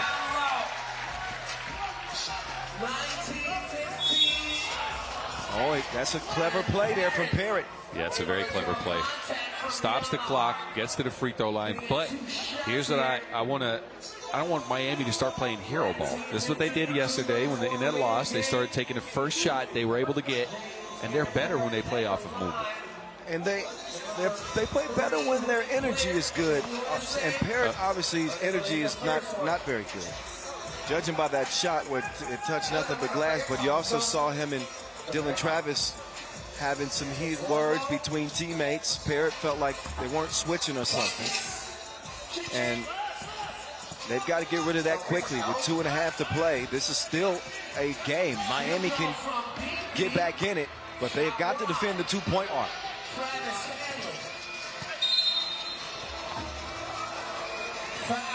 Foul Green. 6th on Paris. Next foul for either team puts them in the penalty. Think back to the Amsterdam win earlier. They were down 3 late to Oob. But the foul situation made a difference. Mitch Hahn, oh, that is normally one he gets to go. Segala on the go. Frank, no.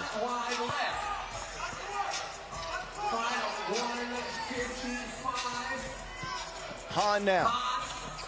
He will attack and score. It is a 2-point game. If Miami want to stay in this, they cannot let Paris get a clean look from 2. Rambo, ball fake, 3 to shoot. Lands in the Joker's hands. The Joker missed it. Han, big rebound. Final 90 seconds. Travis to Han, in and out. He will recover it and miss it. Segala has seen enough. Au revoir.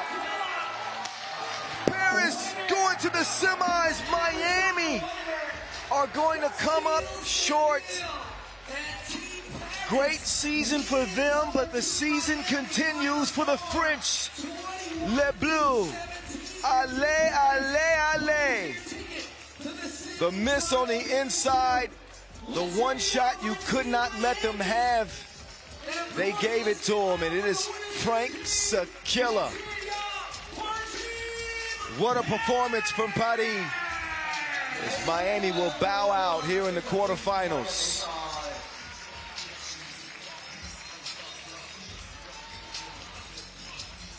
So the Mountain center court with Frank Segala, who moved Paris one step closer to a World Tour final title. Let's get it over to Boz now. He's with Frank Segala. Frank, once again, a great run for Paris in a tournament in 2024. This seems to be becoming tradition whenever we see you guys step onto the court, huh? Look, talk to me. How'd you guys beat this team, Miami? I think we lost against them in Lyon because they put a lot of 2-pointers, so we take a choice to let them shoot the one and get the easy basket. And after we just put the ball in the bucket, you know, shoot the twos with confidence, and hit pace, so 21-17 is perfect. Now, I know you guys are here for a win, but top 4 is already a really good result. Tell me, what does a good result like this mean for you guys as a team, but also for the entire program back in France? The investment was huge in France about 3x3. It started 3 years ago, so now we're here in the main draw, and I can see that we're really involved, and I hope we're going to go to this tournament and see the final again. All right, well, congrats on that win. Well, Paris are confident, and they should be. Their system works. It worked well enough to get them to 6 finals this year, okay? So they are doing something right. And quick studies. Heard them mention how in Neom, how Miami pretty much killed them with the 2-point shot. They took the twos away. They frustrated them on the inside. And it is their strategy that they employed and were able to exploit Miami for a 4-point win. There's one more quarterfinal left as we will check it up between Riffa and Partizan Metaphors. 4:40 check ball. Another 10 minutes, Boz. Yep. Quick breather. And the action will continue. Don't go far. More of the World Tour Final from Hong Kong in 10 minutes.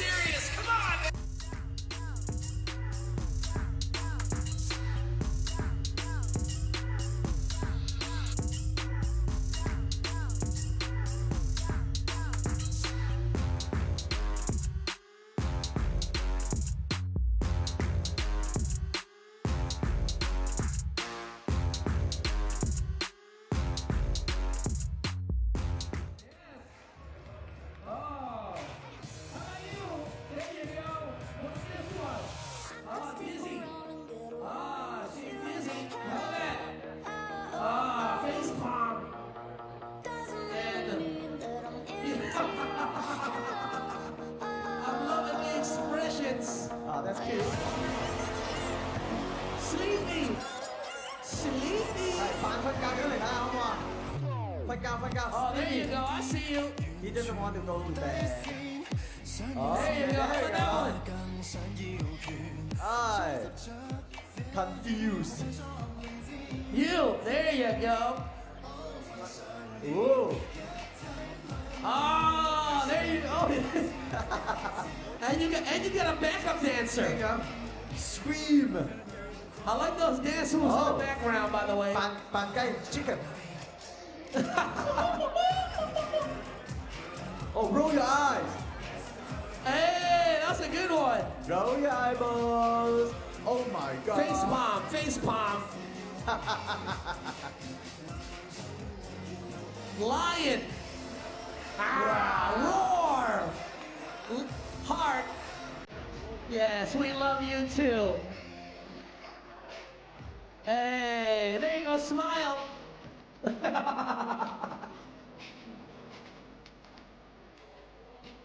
Cute. Hey.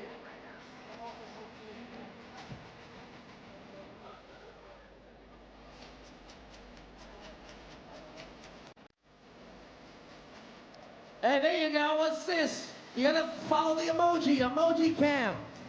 I see you got your Spurs jersey on. Come on.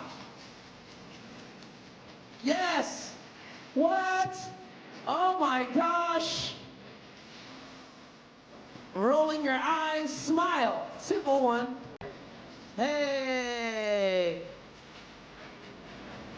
Hug cam, you gotta hug. You were hugging earlier. One more. Yes. Hug it out. Hug it out. Heart. Show your heart. You can do a heart with your hands. There you go. Put those hearts up. All right, and once again, y'all scan the QR code. Fill out the survey. Get your chance to win a FIBA 3x3 mini basketball. Also, post your photo on the fan wall, and the best and most creative photo gets their chance to win a FIBA 3x3 mini basketball. And let's go to the fan wall. It says, let's go. Yes, we are going. And it says, great to be here again after April. Wow, back once again. Let's enjoy. Nice kicks. 3x3, fist bump, and fire. That's right. It's time to win. Yes. Great game. Thank you. Hello, Hong Kong is the best. I agree. Lucas on support number 6, Barach. Okay. Once again, let's go. Post y'all photos, y'all, as this is gonna be our final quarterfinal game.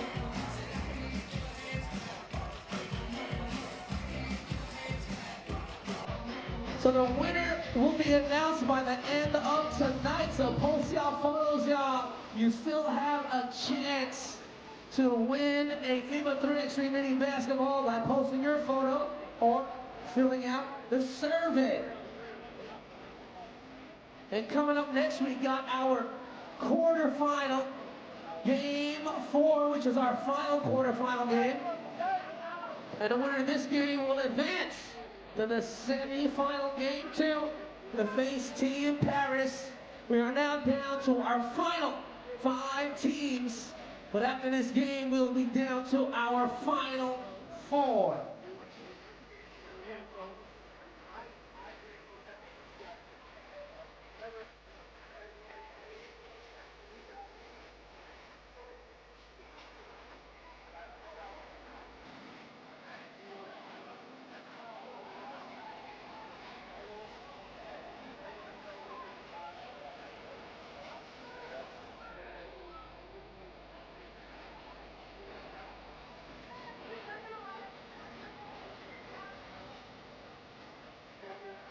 Big shout outs DJ Last, making it last. Welcome to the World Tour. And for our quarterfinal, game 4, we got Team Riffa. This is it for the quarterfinals, that is. After this, it'll be down to the final 4. Riffa, you can see the head-to-head between them and Partizan, another Serbian entry on this final day of play of the 2024 season. We know what Riffa do. They shoot that thing. Partizan are going to have to either impose their defense or match the firepower. I would guess they probably, okay, Boss is shaking his head. He's like, nah. I don't think that's happening. I think the strategy for Partizan is to try to slow him down because 62% of the shots for Riffa have come from beyond the arc in this tournament. They hit him at a 48% clip. They don't turn the ball over. And I've actually liked this guy, not Thibaut Vervoort, the guy that came on before him, Vic Van Ooster. I got to give him a shout out because he's not the most noticeable player. Yes, visible, yeah. And you don't see him do a lot, but he has been the emotional leader of this team. He's been screaming, yelling, getting his teammates more energy, more possessions. He's been great on defense.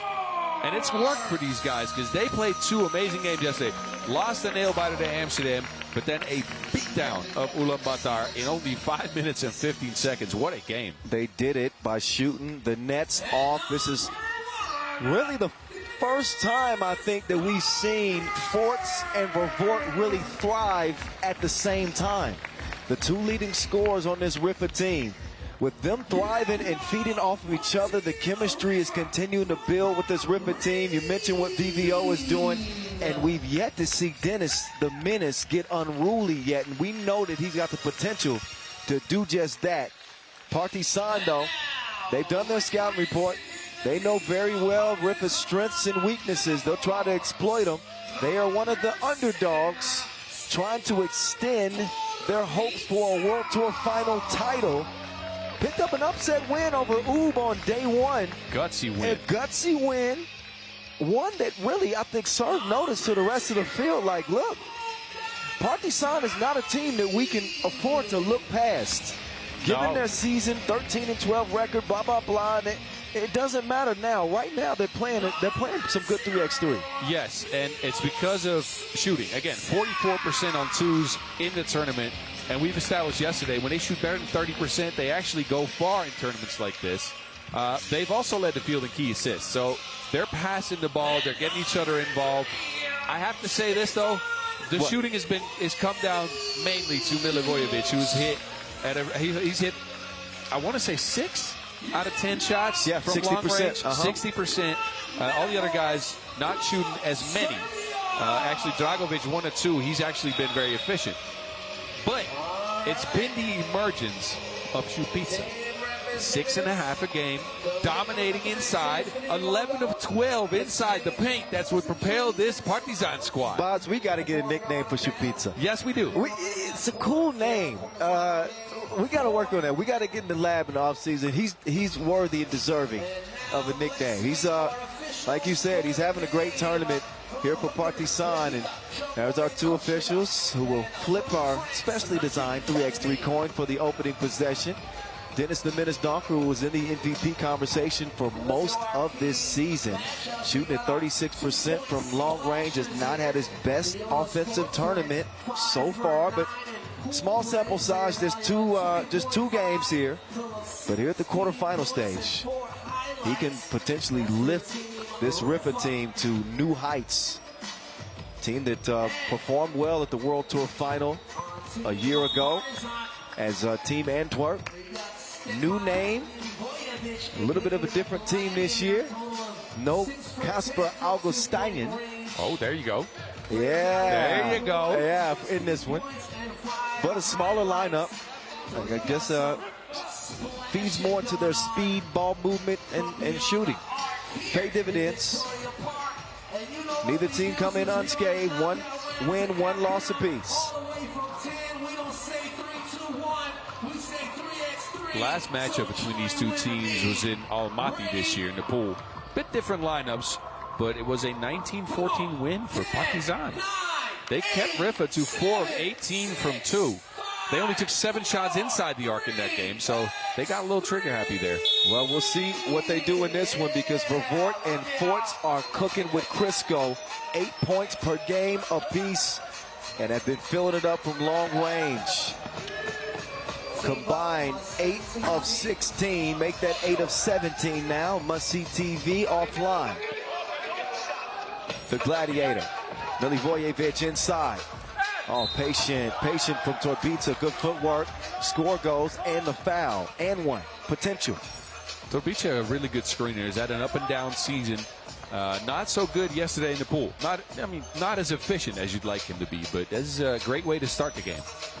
Torbica up to the stripe. And he will not knock that down. Partizan as a team from the free throw line, 8 of 12 coming in. As Donker will skip it over to Must See TV, and he's fouled by Milivojevic.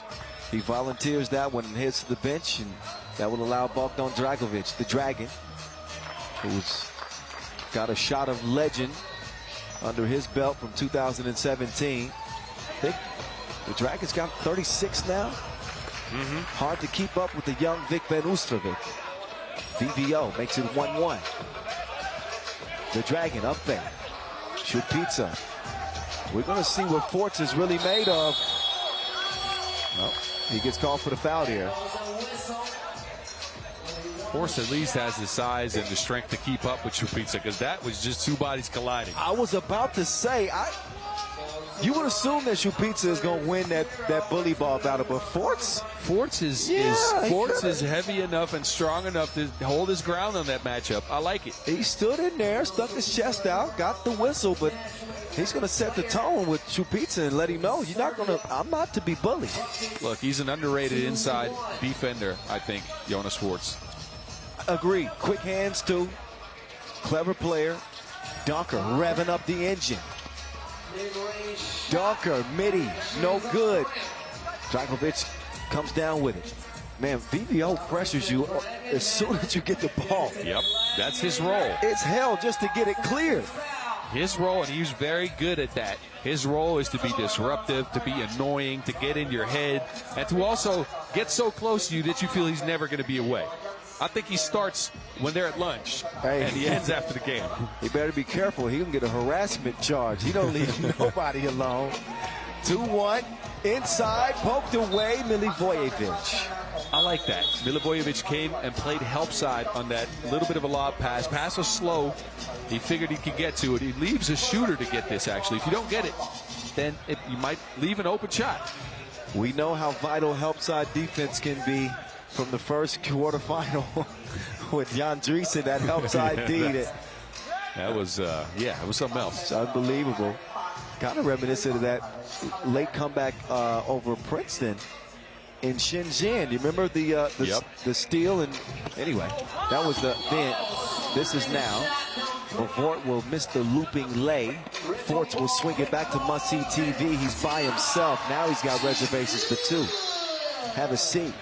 3-2 contest, Riffa.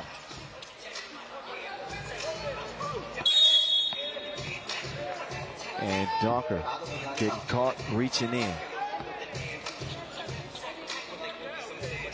Third foul on Riffa, the first minute and 40. Through group play, they averaged just a shade above 7 fouls per, so that's not good for them to be over the threshold. No. Donker, pressure D, manages to corral the rock and score. Heads up pass there from Forts. Offensive foul now on Chupitza. He's going to get a warning. The referees are not playing around. They are not. They're being short with the players. They're telling them to keep their yaps shut. They said, you can't tell me nothing. 4-2. Travel right back. So a bit of jostling for momentum here early in the game. Riffa with a 2-point lead, but that doesn't mean anything in the game of 3x3 with 8 minutes on the clock. And it's usually, Partizan have averaged more turnovers per game between the two teams. They managed to hold on to the possession this time, does Partizan, but they don't make it count, at least not the first attempt. Milivojevic, the gladiator, gets Must See TV. He says, you can't see me. That 2 drained by the Dragon. It's 4 up. VVO trying to Euro step his way in. That pass is intercepted by the Dragon, and then he throws it away. Foul on Torbica. Think about Dragovic, 7 year past that shot, where he was the go-to guy for Team Zemun, took a wild heave to win the World Tour Finals. He's on a quest to get another one. I still say to this day, the most memorable game-winning shot in World Tour final history. World Tour history, I think. Or, yeah, even World Tour history. That's one shot you may not ever see again. We'll see what the Dragon has this time. But he doesn't have Vufi or Lazaro Rasic and those guys anymore. Marco Ducosia on another team. Right. It's all on him now with his new squad. Šupica driving hard against Forts. That'll lead us to our first media timeout in the 6-4 game. Big thank you to our ball sponsor, Wilson, longtime sponsor. And our official timekeeper, Maurice Lacroix. We've had a couple of Maurice Lacroix buzzer beaters out here in Hong Kong. And if you want to get involved with us on social media, please do.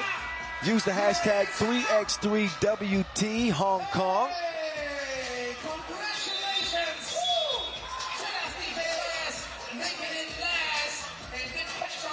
One slot remaining for the semifinals. Paris, the last team in.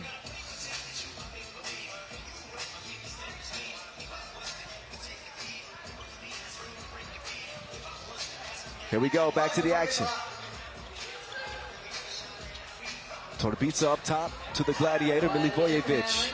Working on VVO. Up fake. Oh, man. He's in quite the groove right now, Milivojevic. Saved by the bell, and he hits it 6-6 tie. VVO, left, right, inside. Forts showing him how to fade. He took him to cosmetology school. Riffa lead by 1. That requires incredible touch. That high arcing shot fading away.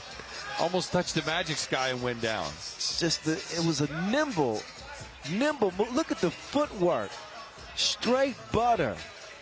Jonas Forts on the fade.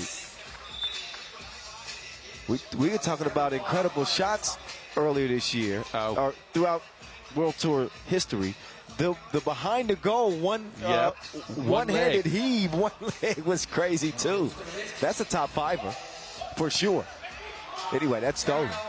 Dragovic inside. Šupica had Forts on his back, and that time Jonas will get called for the foul, which is the 5th now. Each team with 5 apiece.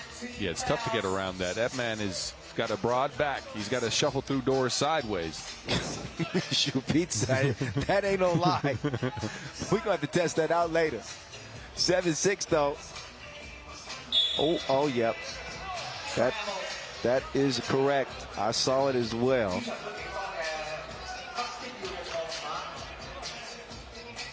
I wonder how many turnovers each team has had in this game. It's been more than either squad would like. I know that.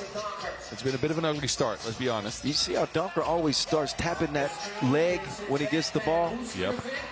You remember Thumper on Bambi? Yes. That's what it reminds me. No, pay attention the next time he catches the rock. All right. Look, I think part of Partizan's strategy, not to go behind that Thumper thing, part of Partizan's strategy is to make VVO a scorer. They're letting him take shots, or at least they're leaving him open. And it's not working out so far for Riffa. Big smash from the big man, Milos Šupica. Donker still out of touch from long range. 7-7. This is a game that's playing the way that Partizan probably hoped. Yep. That Bas diagnosed before as a team that shoots twos more freely than any other squad. And I believe had the most made twos of any team coming out of group play. It was close. It was Miami, but I think they're right up there. But yeah, they want to slow the game down. I think one of the keys I wrote down is pace, and I think the pace of the game has favored Partizan so far. You are correct. 11 of 23 at 48% coming in. So Partizan employing some of the same strategy that we saw Paris employ against Miami and keeping this game a low score. So we approach the midway point for Vort trying to set up Milivojevic with the crossover. It is kicked, fresh 12 seconds to work with.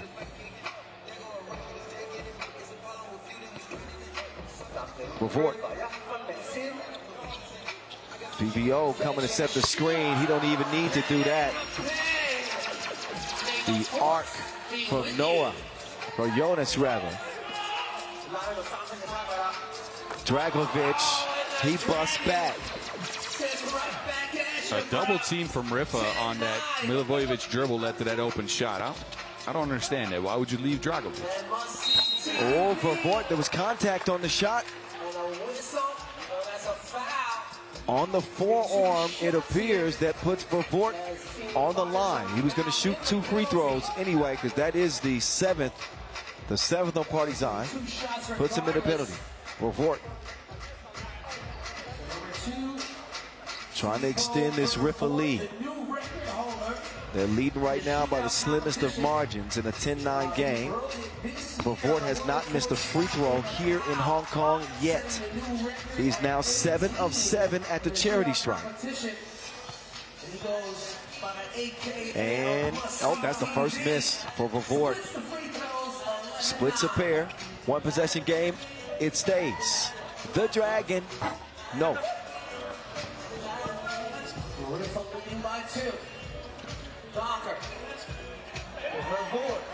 Vort got to do something. Oh, shook him. And the Gladiator didn't have his helmet on. No protection from that Vort elbow. And they hit him. Ooh. Yeah, chipped the chiseled jawline of the Gladiator. Look again. Ow. Oh, no, that was the temple shot.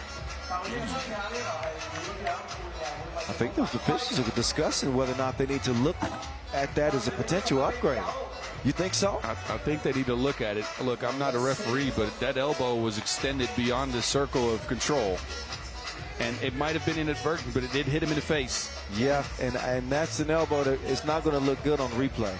It is not. Yeah, they change it. And I think he might be lucky to get away with an offensive foul, to be honest with you. Yeah, I was thinking they may head over to the scorer's table. So, yeah, offensive foul called on for Vort. No bucket.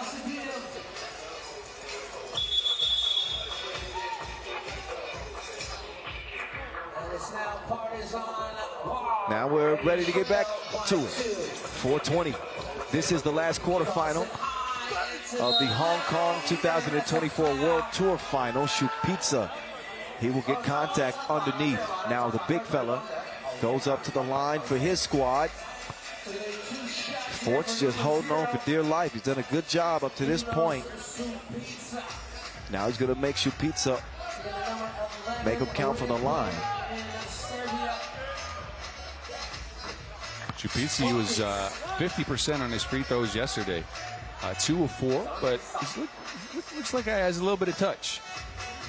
I was most impressed with Shupitsa's 10 of 12 mark inside the arc. 11 of 12 is usually missed 1 shot in group play.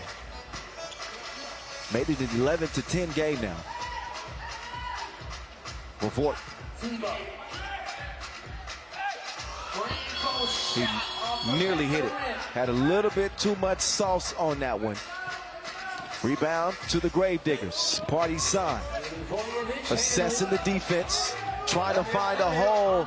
Milivojevic has to force it up. Forts with the rebound. He'll clear it himself with Donker.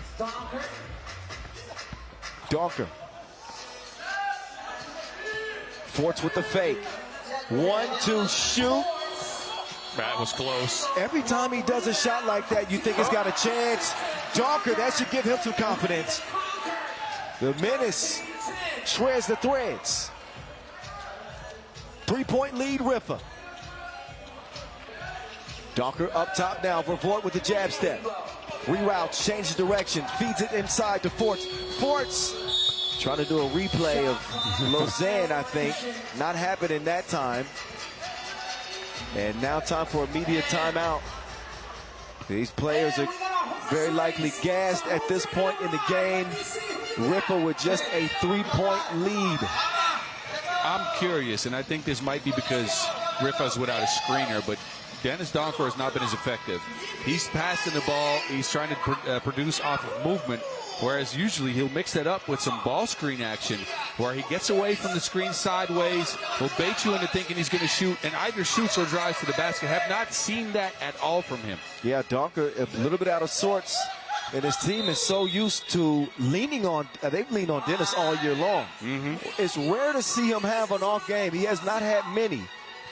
But compared to previous tournaments where they've looked lost when he's played like that, now they're taking advantage of those opportunities. I think that's credit to Vervoort playing much better, and VVO, and also Force. The reinforcements are reinforcing. Yeah, and I think Dennis also has found a way to be effective without scoring the Wilson, right? 4 key assists in pool play yesterday. He's getting his teammates involved, but you'd like one of the best players in the game, and my pick for, MVP this year. He didn't get it, but not like when we picked it a few weeks ago. Yes. Remember when we made that video? We made those videos 3 tournaments probably too. Yeah. So, man, the fountain of youth. The rainbow, the arc on that shot from Ford Saul, right? He's talking right back with his wrist. It's 15-12. Back-to-back twos for each team. Donker D'd up.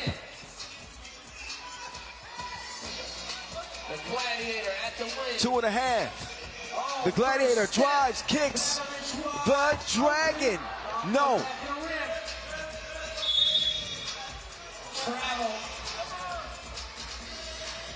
There's that foot tapping. Costing Dennis Donker a possession. That's right. Costing him a travel right there. I told you keep a close eye on that. He'll get a rest now. Oh, they throw it away. VVO. Uh-oh. Look at Milivojevic from the bench. He is blowing up at his teammates. Hey, happy to see VVO miss that open look, but you can see Milivojevic not happy. That's not a smart foul by Shupica either. He just grabbed forwards by the hips and threw him backwards to get the rebound, and referees are looking closely at this game. Look, these are high-stakes games. You're for sure to have them focused in on action like that, and it's resulting in 2 free throws for one of the best free throw shooters in the team. Got to be sharp. You certainly got to understand that the officials are going to keep these games in line with everything that's at stake. $60,000 US for the grand prize and the right to claim yourselves the best team in all of 3x3 for this season. You're right, they're going to put Forts on the free throw line, who has been better than 80% here in 2024. Oh, actually upgrade. Unsportsmanlike is is the sign I saw. Yeah, I saw it too. I can't formulate an opinion on it because I honestly didn't see the grab. I saw the grab. I don't know how aggressive it was or how overt. It was pretty aggressive.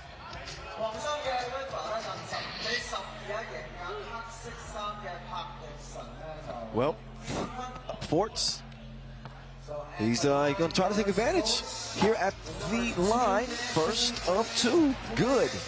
Yeah, and think about it. That unsportsmanlike just put Partizan on at 10 fouls. Next foul they make, a defensive foul that is, will put Riffa on the line for 2 and give him possession back. Double penalty. And Riffa's lead at 5 now. This could mean trouble for the Gravediggers.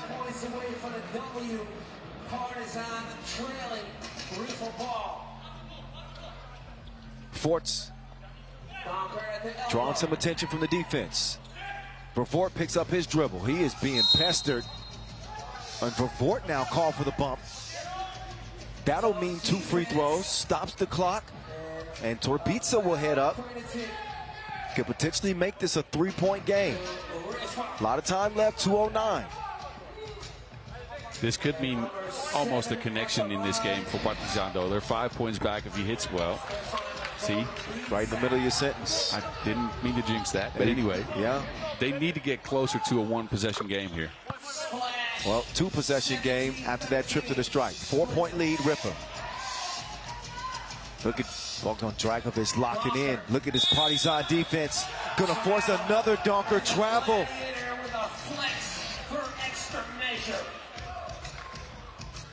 Riffa in late game situations this season, Boz, I'm just saying. Yes. We've seen them on more than one occasion where they've gotten a little rattled. The Partizan turn it over. And Vort screaming. You don't ever see him do that. I think he's trying to channel some of that to his teammates. Keep them, keep their mind sharp. I know they're engaged, but this is when you got to put your foot on the accelerator. See what I mean? Forts, the big body on the move. 18-13. Milivojevic. No. Oh, good hands. Nope. Yep. I thought I didn't see the possession, but I think he got two hands on the ball here. Let's see. Two hands. Ooh. Well, must have been Antwerp, Riffa, I mean, possession there. Yeah, nearly had it. In any case, it's Riffa ball. Here we go. 18-13. Jonas Forts. No.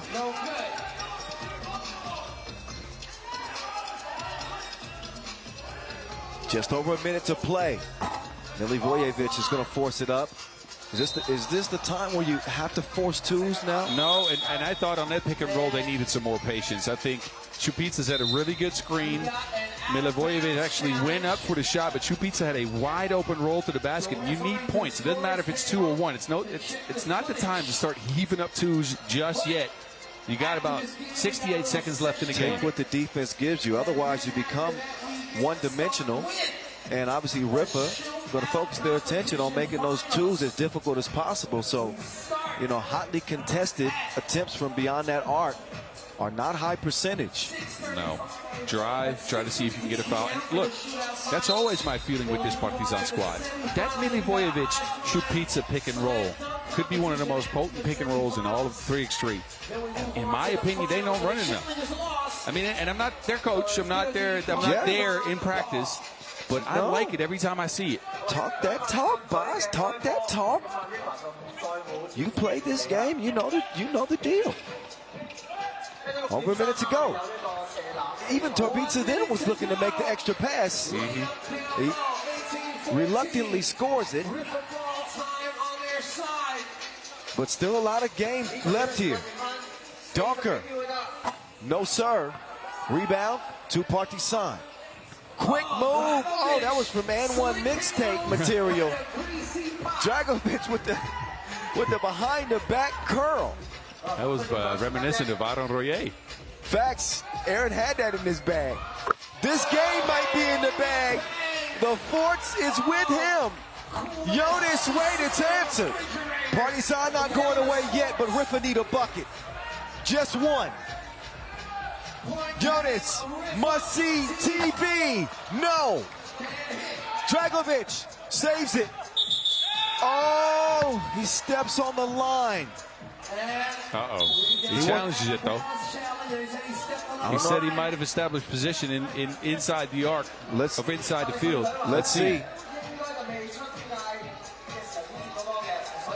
Looked like... No, he was in there, but it was on stepping inbounds. He caught the ball as he hadn't established position. That's what they called the out of bounds. I wanted to know if that second foot went down as he passed it in. That's what, Otherwise, things do look bleak anyway at this point, but it does leave the door just slightly open. Yes. Considering that Riffa are in the penalty, they don't want to get whistled for a foul, and that challenge is won. He was inbounds. I think they're going to add a little bit of time on the game clock. That is what they'll do. Partizan are going to need some help. They need a foul, and they're going to try to shoot a quick two, and then they can't foul themselves. So I'd say drive to the basket, look for contact. If you can make the shot and you get 2 free throws, then you can tie the game. That's tie game. So not exactly going to be just a 2-point heave. More important to draw contact and get a foul. Dragovic hands it. Šupica. Milivojevic will knock down the two. They need to. No, they can't foul. Oh. They have to. That whistle comes before the horn. All right, well, there was a whistle before time expired. But possession would also Go to Riffa. go to Riffa Yeah. anyway. So this one's done. This one is I done. think they're going to whistle this one over. That is it. That is all. Riffa survived 2019. So Riffa have made their way to the semifinals here in Hong Kong. Well, I mean, They have gonna to let. knock down free throws. There's still a second on the clock, but they'll get possession back. So, yeah. Well, I'll save the final speech for now. Riffa moves on to the semifinals with Paris waiting. Final four are set here in Hong Kong. They survive a comeback attempt by Partizan, who played a great tournament here in Hong Kong. Big shot from Milivojevic, who continues to be a rising star. But it's Riffa rising to the next stage of this tournament. Great win. Great defensive game there for Jonas Forts. VVO in particular. Forts also with the offense. Dennis Donker, he's going to get the post-game interview with Bas Rosendahl standing by courtside right now. Let's hear his thoughts on his squad heading to the semifinals.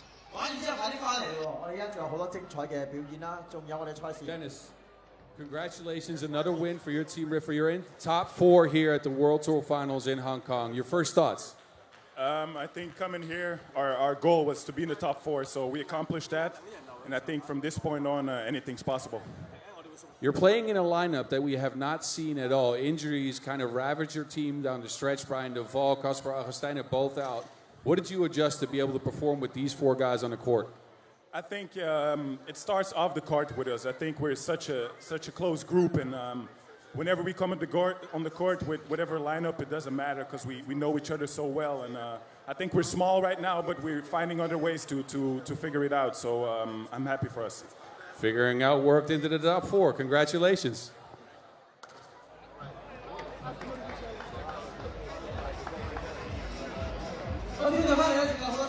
Yeah, they are figuring it out. And once they have it all figured out, they're going to be even more dangerous. They get to lock horns, I guess you can say, with Paris again. So the top of the semifinal bracket, Amsterdam, Raudondvaris, Hoptrans. Bottom half, Paris and Riffa. Started with 12, now, then 8, now 4. What a final day of play. It's earned us all a little breather.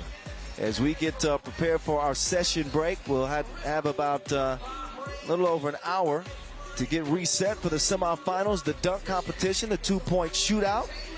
The next check ball of our first semifinal will be at 6:45, so that's actually about an hour and a half from now. So enjoy the highlights and also enjoy the brief intermission. We are back at it. Make sure you're on time, 6:40 local time. That is following the shootout, which starts at 6:15. You can check that out as well. Stick around. The final day of the 2024 World Tour season, still with some unconcluded business.